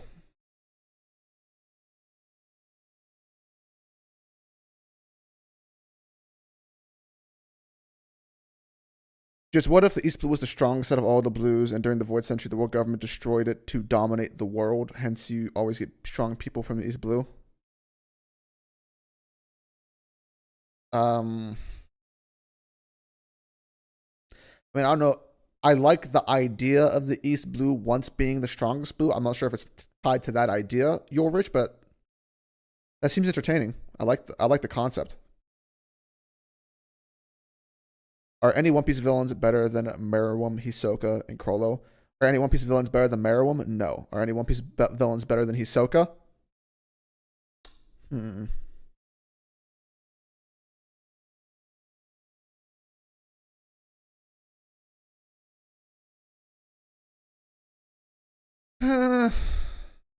No. Are they better than Crollo?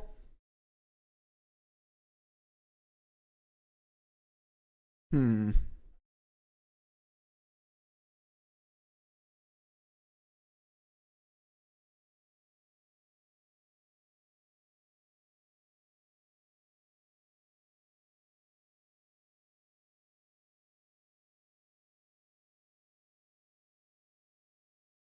Hmm.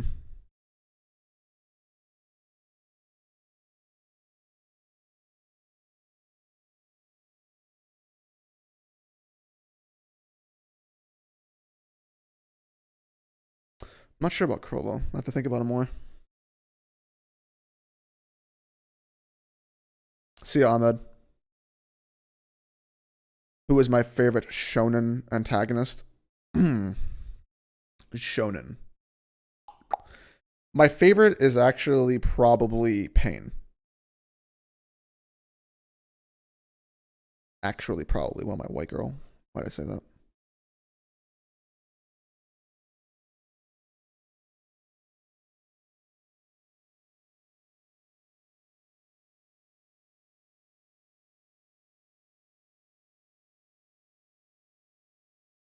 Is Hisoka even a villain at this point? Well, Hunter x Hunter kind of strays, like, grays the line between, like, antagonist and villain. Technically, yeah. I mean, like, he does evil stuff, and, like, his motivations aren't just as clear cut as you enter a new arc and he's the baddie you have to defeat in order to basically clear the stage. If you're caught up to Hunter x Hunter, then you know that Hisoka's basically just doing what he wants. He doesn't have pure motivations necessarily. Doesn't make him evil all the time, though. I think that's one of the things that actually makes him engaging, is that he's not, an evil baddie 100% of the time. So you get down times with Hisoka where he's chilling with the main cast, which make it entertaining. Crocodile. I would say that, like, I like Chrollo from Hunter x Hunter, but I probably like Crocodile more than Chrollo. And Crocodile's my favorite villain in One Piece. I don't know if I like Dofi more than Chrollo, though. Yeah, I don't think I do.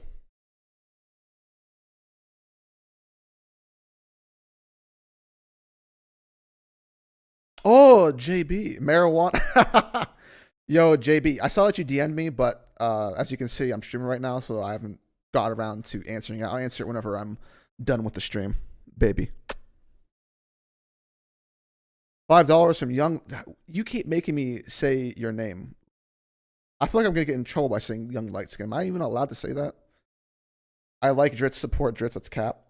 Do you think everyone fighting Luffy going forward will have King's Haki? How will it be a challenge to fight him now? Well, I mean, there's a difference between Luffy fighting people and then, Luffy's end of arc fights having King's Haki. Will every one of Luffy's end of arc fights have King's Haki? That's possible. So, like, if you just, like, headcanon and project forward, let's say, in Elbaf, whether it's Shanks or Big Mom, whatever happens in Elbaf, we're in the Yonko saga, so Shanks is going to show up soon with Luffy, whatever happens there. There will be King's Haki whenever you get to Blackbeard, if he's even at Raftel. And we don't know if Blackbeard's going to be fought at Raftel. This is a headcanon. It would be odd for Blackbeard to not have King's Haki, although I think you could argue for him not having it. But you would expect him to have it because Oda's kind of really pushing forward the King's Haki matters narrative. And then, if Imu's the final villain, yeah, probably have King's Haki. If Luffy fights a Kainu, you would expect a Kainu out of all of the admirals, him being a fleet admiral, to have King's Haki. But Luffy can, like, have clashes and fight people that don't have it, but will the main villains have it? I would say probably.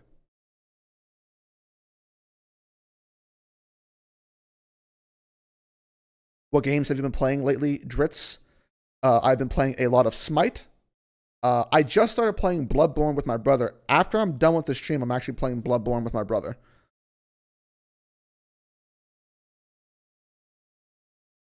Have I started JJK? I read the first chapter of JJK. I didn't like it, but I plan on reading more eventually. Because, I mean, in my opinion, most series first chapters are pretty bad. It's like they're not good. So I don't really judge series off of a first chapter, because it's very hard to write an engaging first chapter.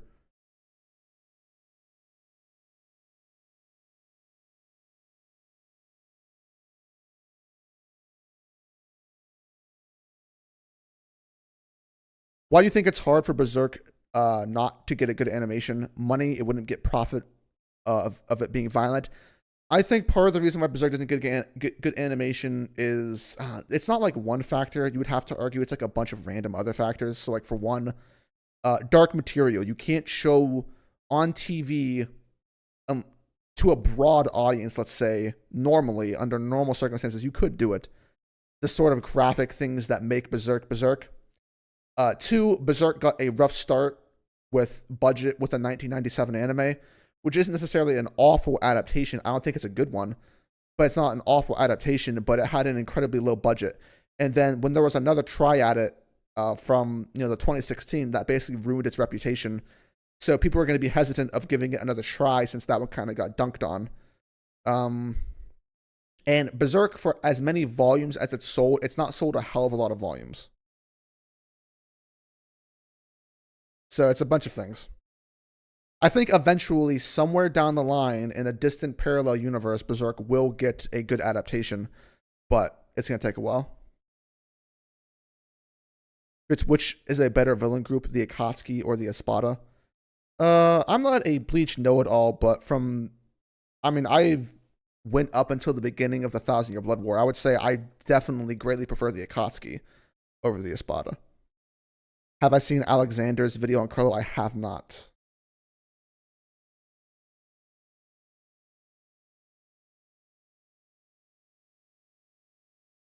Driss, do you think we'll eventually have an incredible iconic villain like Meruem, Izum, or Madara for One Piece?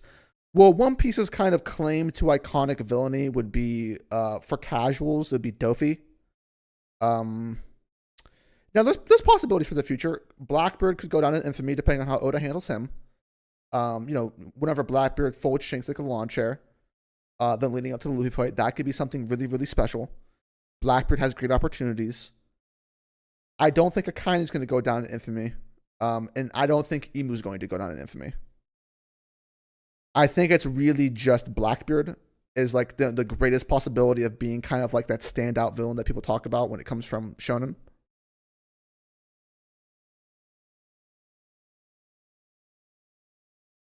And part of that's benefited from the fact that this is something that Oda did that was actually a really good idea, was that he introduced Blackbeard fairly early.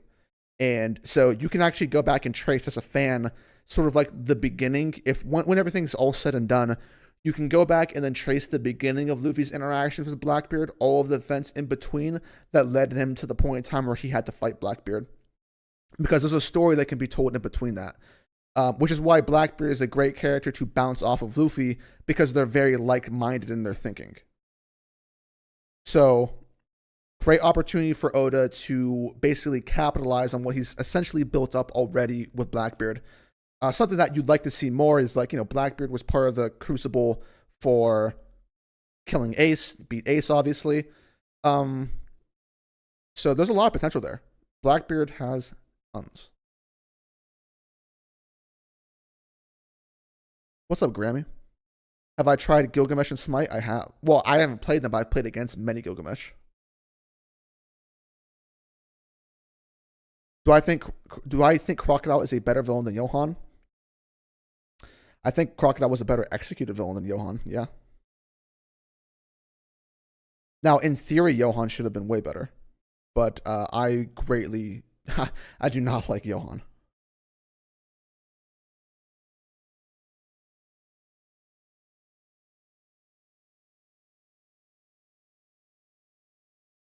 Will I ever get back to Vinland Saga? Yeah, eventually. This is a long time in the making, but yeah, eventually. I didn't drop it because I didn't drop it. We'll say. I disagree. Akainu was going to be the iconic one. Yeah, I don't really know. Everyone knows that Akainu is actually one of my favorite villains in One Piece, or favorite characters. I have Akainu up there. But whenever I look at Akainu, the only way I can see Akainu being an iconic villain, not just in One Piece, I'm talking about across multiple shonen, is that Oda's really, really going to have to sell and create a convincing and well-crafted narrative around Dragon and Akainu. And I don't really know if I have a whole lot of faith in that. We'll see. If I'm not expecting it, we'll say. I feel like I'm still going to love Akainu by the time everything's said and done. But when I think of villains that are going to be talked about in other series, Akainu's not one of them that comes to the forefront of my mind, you know?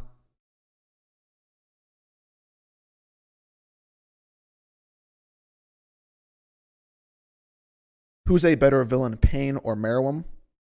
Better? I like Pain more than Meruem. Who is better?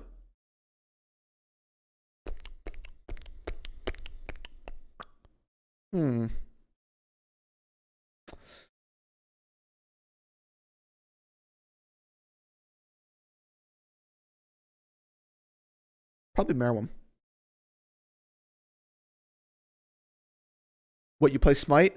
I've played Smite for on and off for 8 years, but I've been playing a lot more recently. But yeah, I play Smite, baby, and I'm pretty good. Okay.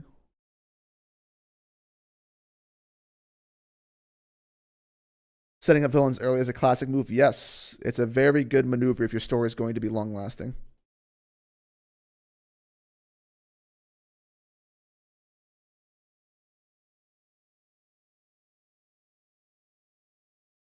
Wait, why do we not like Johan? You'll have to find out in several years when I make a monster video.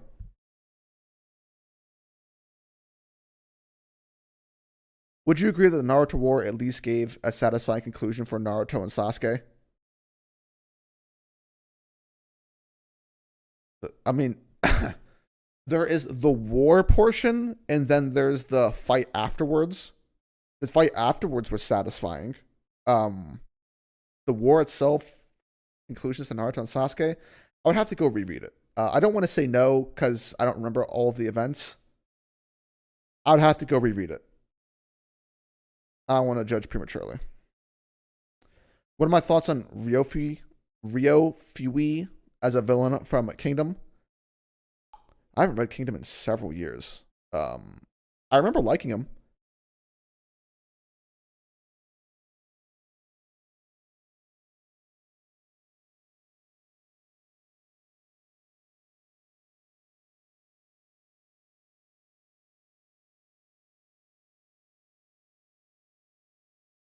Driz, I think it says a lot that Blackbeard killed the greatest pirate, but killed the greatest pirate. Oh, Whitebeard. But Akainu killed the greatest threat to the world and the most important person to Luffy. Well, I mean, yeah. I mean, I'm not disagreeing necessarily. I kind of did that, but that was kind of like more of a personal reason rather than a kind of like thinking ahead. I kind of just kind of like doing dirty to that. Although it was tactical for him, he kind of recognized that those guys were going to be a threat in the future.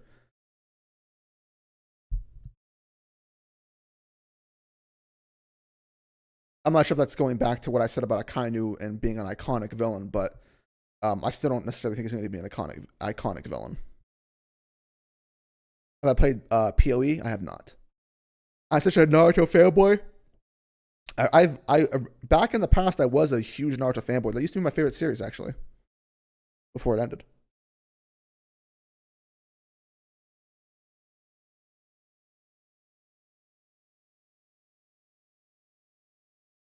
So on my deathbed, I will get that monster video. That's right. Thoughts on Slam Dunk? Haven't read it. Woo-hoo.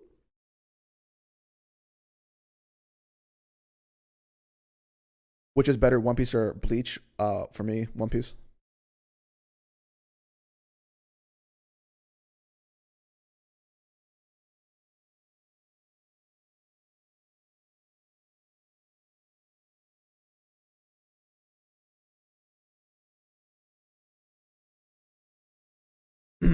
GDM, when it comes to talking about the Berserk 1997 anime and hating that people say there's no Berserk, good Berserk adaptation, here's my stance on it. I would never, ever tell somebody as a first option to watch the Berserk anime for getting into the series because it does not do a proper job at introducing someone to all the things that you want them to experience from Berserk. Because the difference in quality between the Berserk manga and the 1997 anime is vast. So it's not even close when you say like, well, uh, I really like watching instead of reading, but like, so like, can I watch the anime instead? You would argue and push them like, if you really have to, then yeah, sure, go watch 1997. But you should really, really just read it. Like that's what I mean. If Berserk got a proper, thorough adaptation on a decent budget, then I would probably say, yeah, go ahead and watch it first, and then go read it to see the differences. But the difference in quality is too vast for me to even argue that.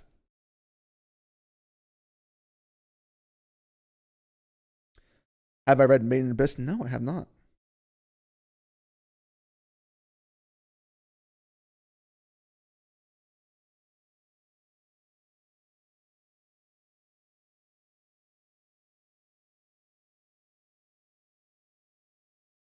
Yeah, Zaton, you trying to get me in trouble?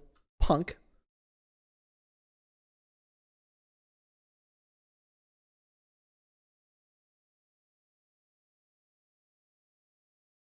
Oh, a JD Legend got on Football Manager.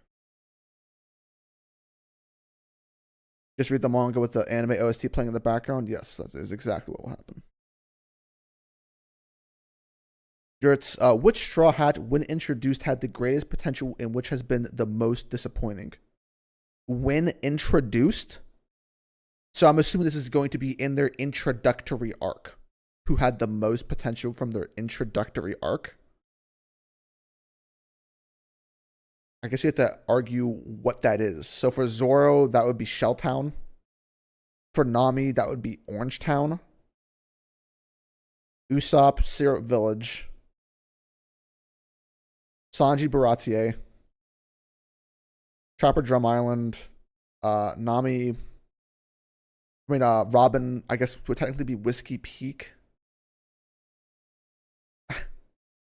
And not Alabasta, that would be Whiskey Peak when introduced. Might have to expand the criteria a bit. Might have to expand the criteria a bit.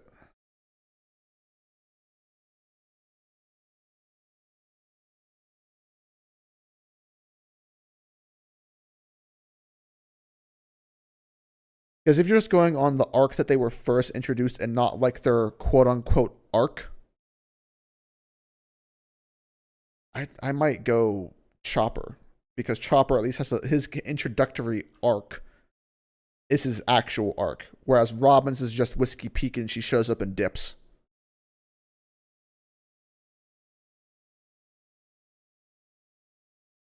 If you count Alabasta as Robin's introductory arc and Orangetown as Nami's arc, then I would give it to Robin out of all the Straw Hats.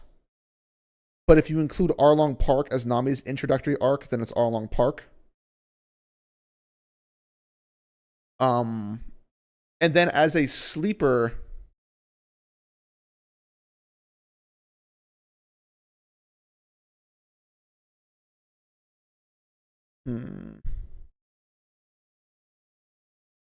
yeah, those are the standout ones.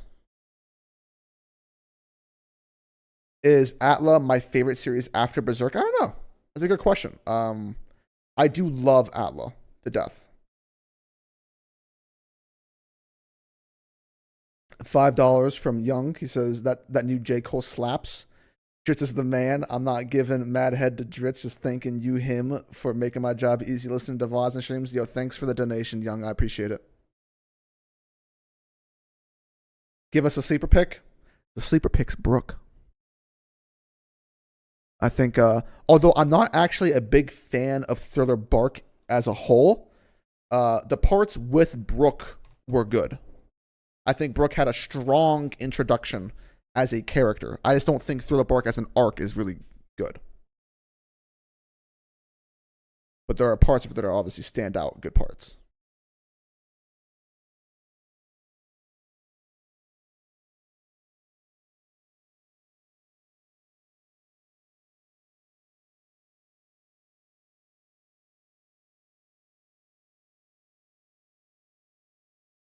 Because I haven't heard your thoughts on Advanced Conquerors Hockey. I found it so underwhelming, repetitive, and lazy. I would say it's poorly written. Poorly written. Yo, am I gonna go for a double poop? Actually, I'm gonna be ending the stream in 10 minutes because I have to go play Bloodborne, but we'll hold out until then.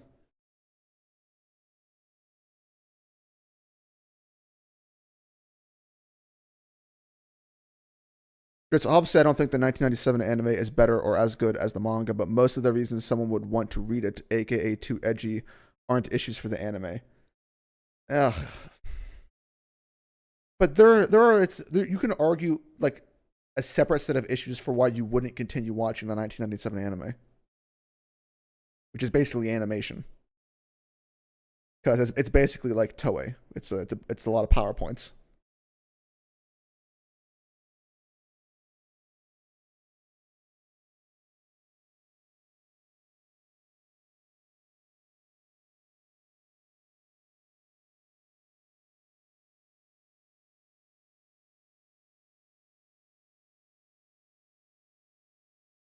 If one Straw Hat had to die, who would I want it to be? Who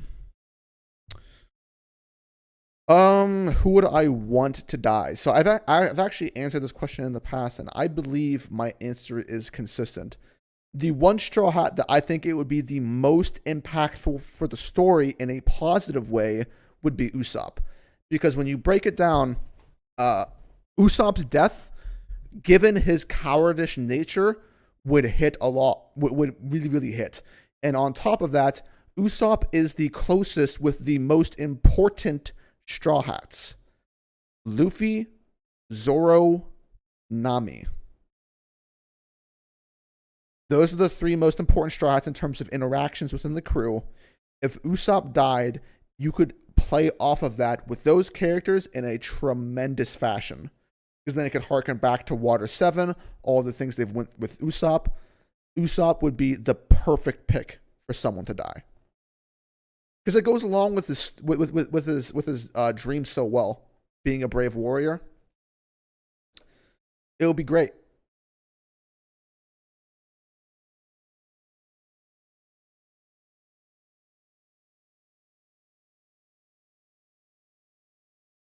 Chopper Brook Robin. What? As the best options to die? No. Uh-uh.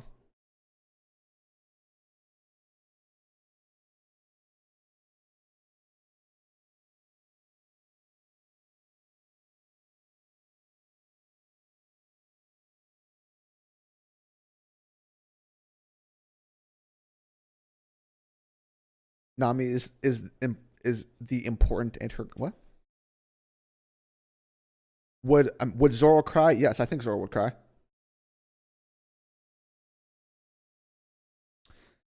You think PowerPoints are ideal for a Berserk anime? What ideal? PowerPoints?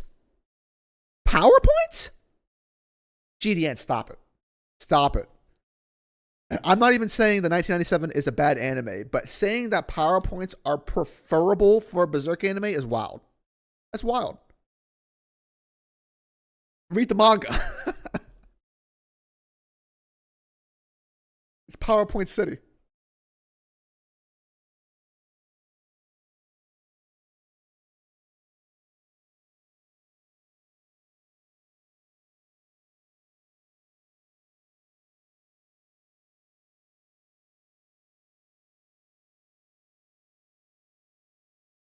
Which has better villains as a whole, Naruto or Hunter x Hunter? As a whole.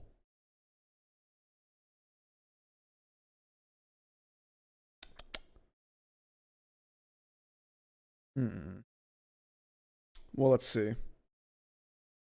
Naruto, for standout ones, you have Zabuza, Orochimaru, Pain, Itachi.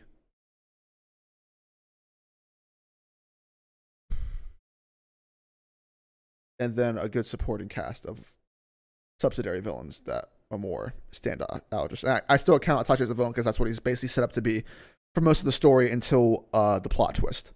So he still counts. hmm.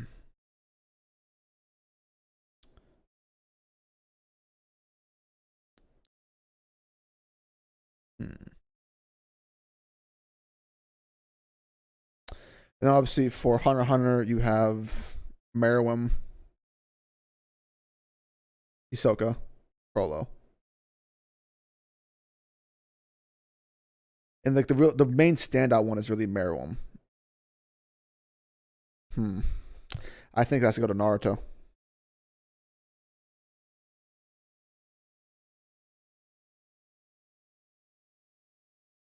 In terms of like numbers. Meruem is probably better than any Naruto villain. Um, but I do think Naruto has multiple good villains.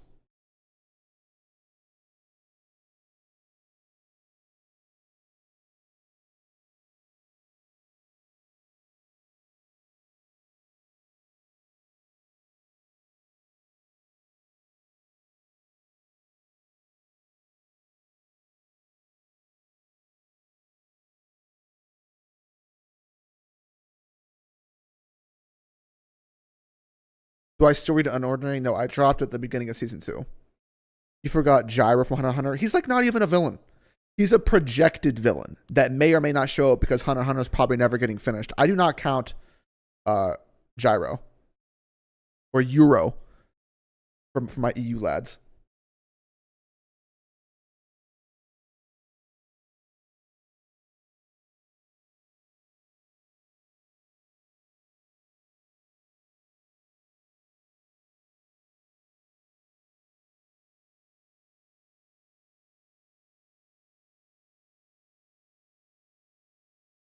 When One Piece ends, I can't imagine what will happen to Shonen Jump. Any current Shonen besides One Piece that you keep up with?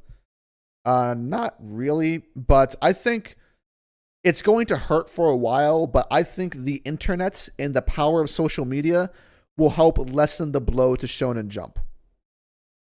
Because you see series, multiple series selling more consistently than One Piece now. And that used to be blasphemy. It was blasphemy that Demon Slayer did it. Now other series are going to start doing it consistently. Demon Slayer will still, after having ended, will have sold more than One Piece this year. Then you have, obviously, JJK. You have other series that can make up for it.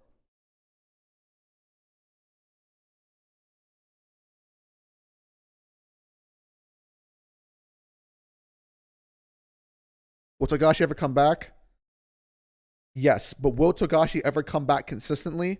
No. Not until he comes to a decision to prioritize his story over his ego.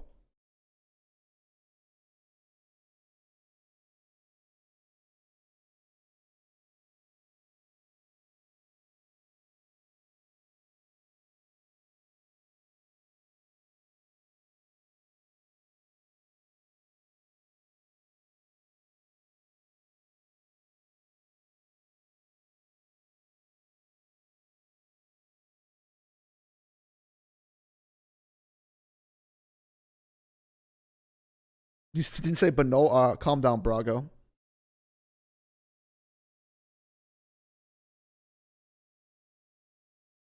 I guess I should. Well, it's just a statement of fact from my perspective. Togashi's health is never ever going to get better. That's just reality. It hasn't gotten better for numerous years. Why is it magically going to get better as he's aging? No, that's not possible. He's not going to be able to consistently work at a same level without jeopardizing his health. Togashi, if he wants to finish Hunter x Hunter, has to put the primary responsibility of actually drawing it and or animating it in other people's hands. He can't draw the whole thing. It's not possible. He'll die. Unless science gets really good and cures him of his ailment, which probably isn't even possible considering his age, then yeah, no, it's how it's going to be. That's just how it's going to be. Is Zoro out of the war? Nah. I think Zoro's going to be out there fighting again. There's no way Zoro's going to get bandaged into a cross and then be out of the fight for the rest of the arc. No, sorry, Bob. No, sorry, Bob.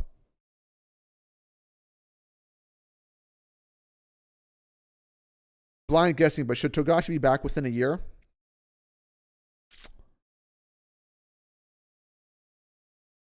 Yeah, within a year. Sure. I think that's realistic for at least a chapter. Yeah. Buy more bucks from Light Skin. He says, you can say light skin. No one will be offended. If you're uncomfortable, that's fine. All hail Jits the Drag Down. Shout out to the double poop. Yo, is undefeated. Jits, do you think the Chimera Ant arc was so great because it took Togashi a decade to finish it? So I'm assuming this is asking, do I think that the Chimera is great because it took so long to finish? Yeah, I think that's part of the reason why. Whenever an author takes that long to finish something, it's probably because they didn't have a great idea in the present time to go with, and they were aware of that, and they didn't really know how to progress the story forward in a way that meets their standards. So if Togashi had never taken that hiatus during Chimera, it probably would not have finished very well at all. So yeah, it's probably better that he took that long.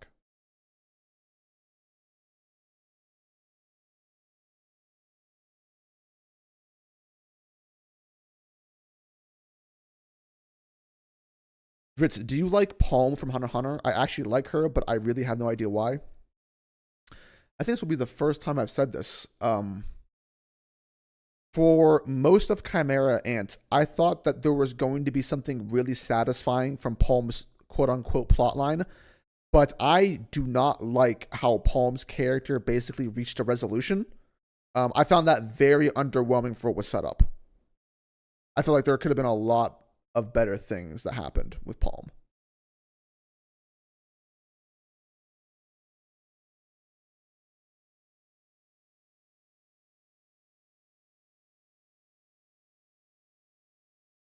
Well, Bill Pap, I'm sure that's the Ivanica arc is longer though. Is this in relation to my comments on Togashi and Chimera Ant arc? It's not a matter of how long it is. It's a matter of how long it took the author to complete the arc, right? Just because you could take a long time doing something really, really short, but you can run into the same issues. Although you run into more on longer arcs because you usually create more things to deal with.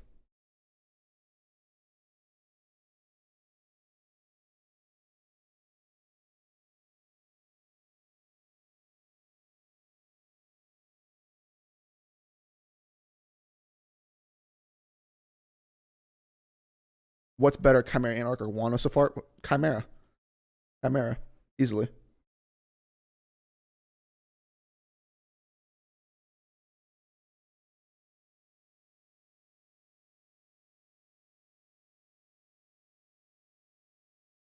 Like because of relationship with Gon. Well, that's part of it as well. I mean, she became more endearing with her date with Gon.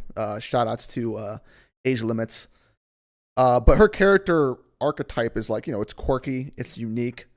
I kind of wish in hindsight that Nove wouldn't have been such a pussy meme character because I feel like there may have been something a bit that Togashi could have done with Nove and Palm whenever Palm basically got fucked up. But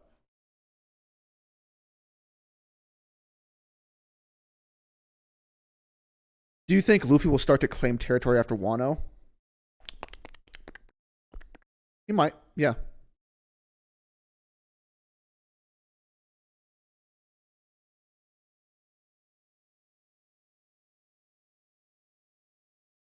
Also, gentlemen, I will be calling it off here for the stream. I will stream, obviously, for the next chapter. And I will catch you guys later. I'm going to go play Bloodborne with my Aniki and have a good old time there. This stream will not be re-uploaded for several hours because I'm going to have to wait for it to stop rendering. Expect it to be up on my secondary channel, which will be found in the description tomorrow, most likely. But thank you, gentlemen, and you all have a wonderful night.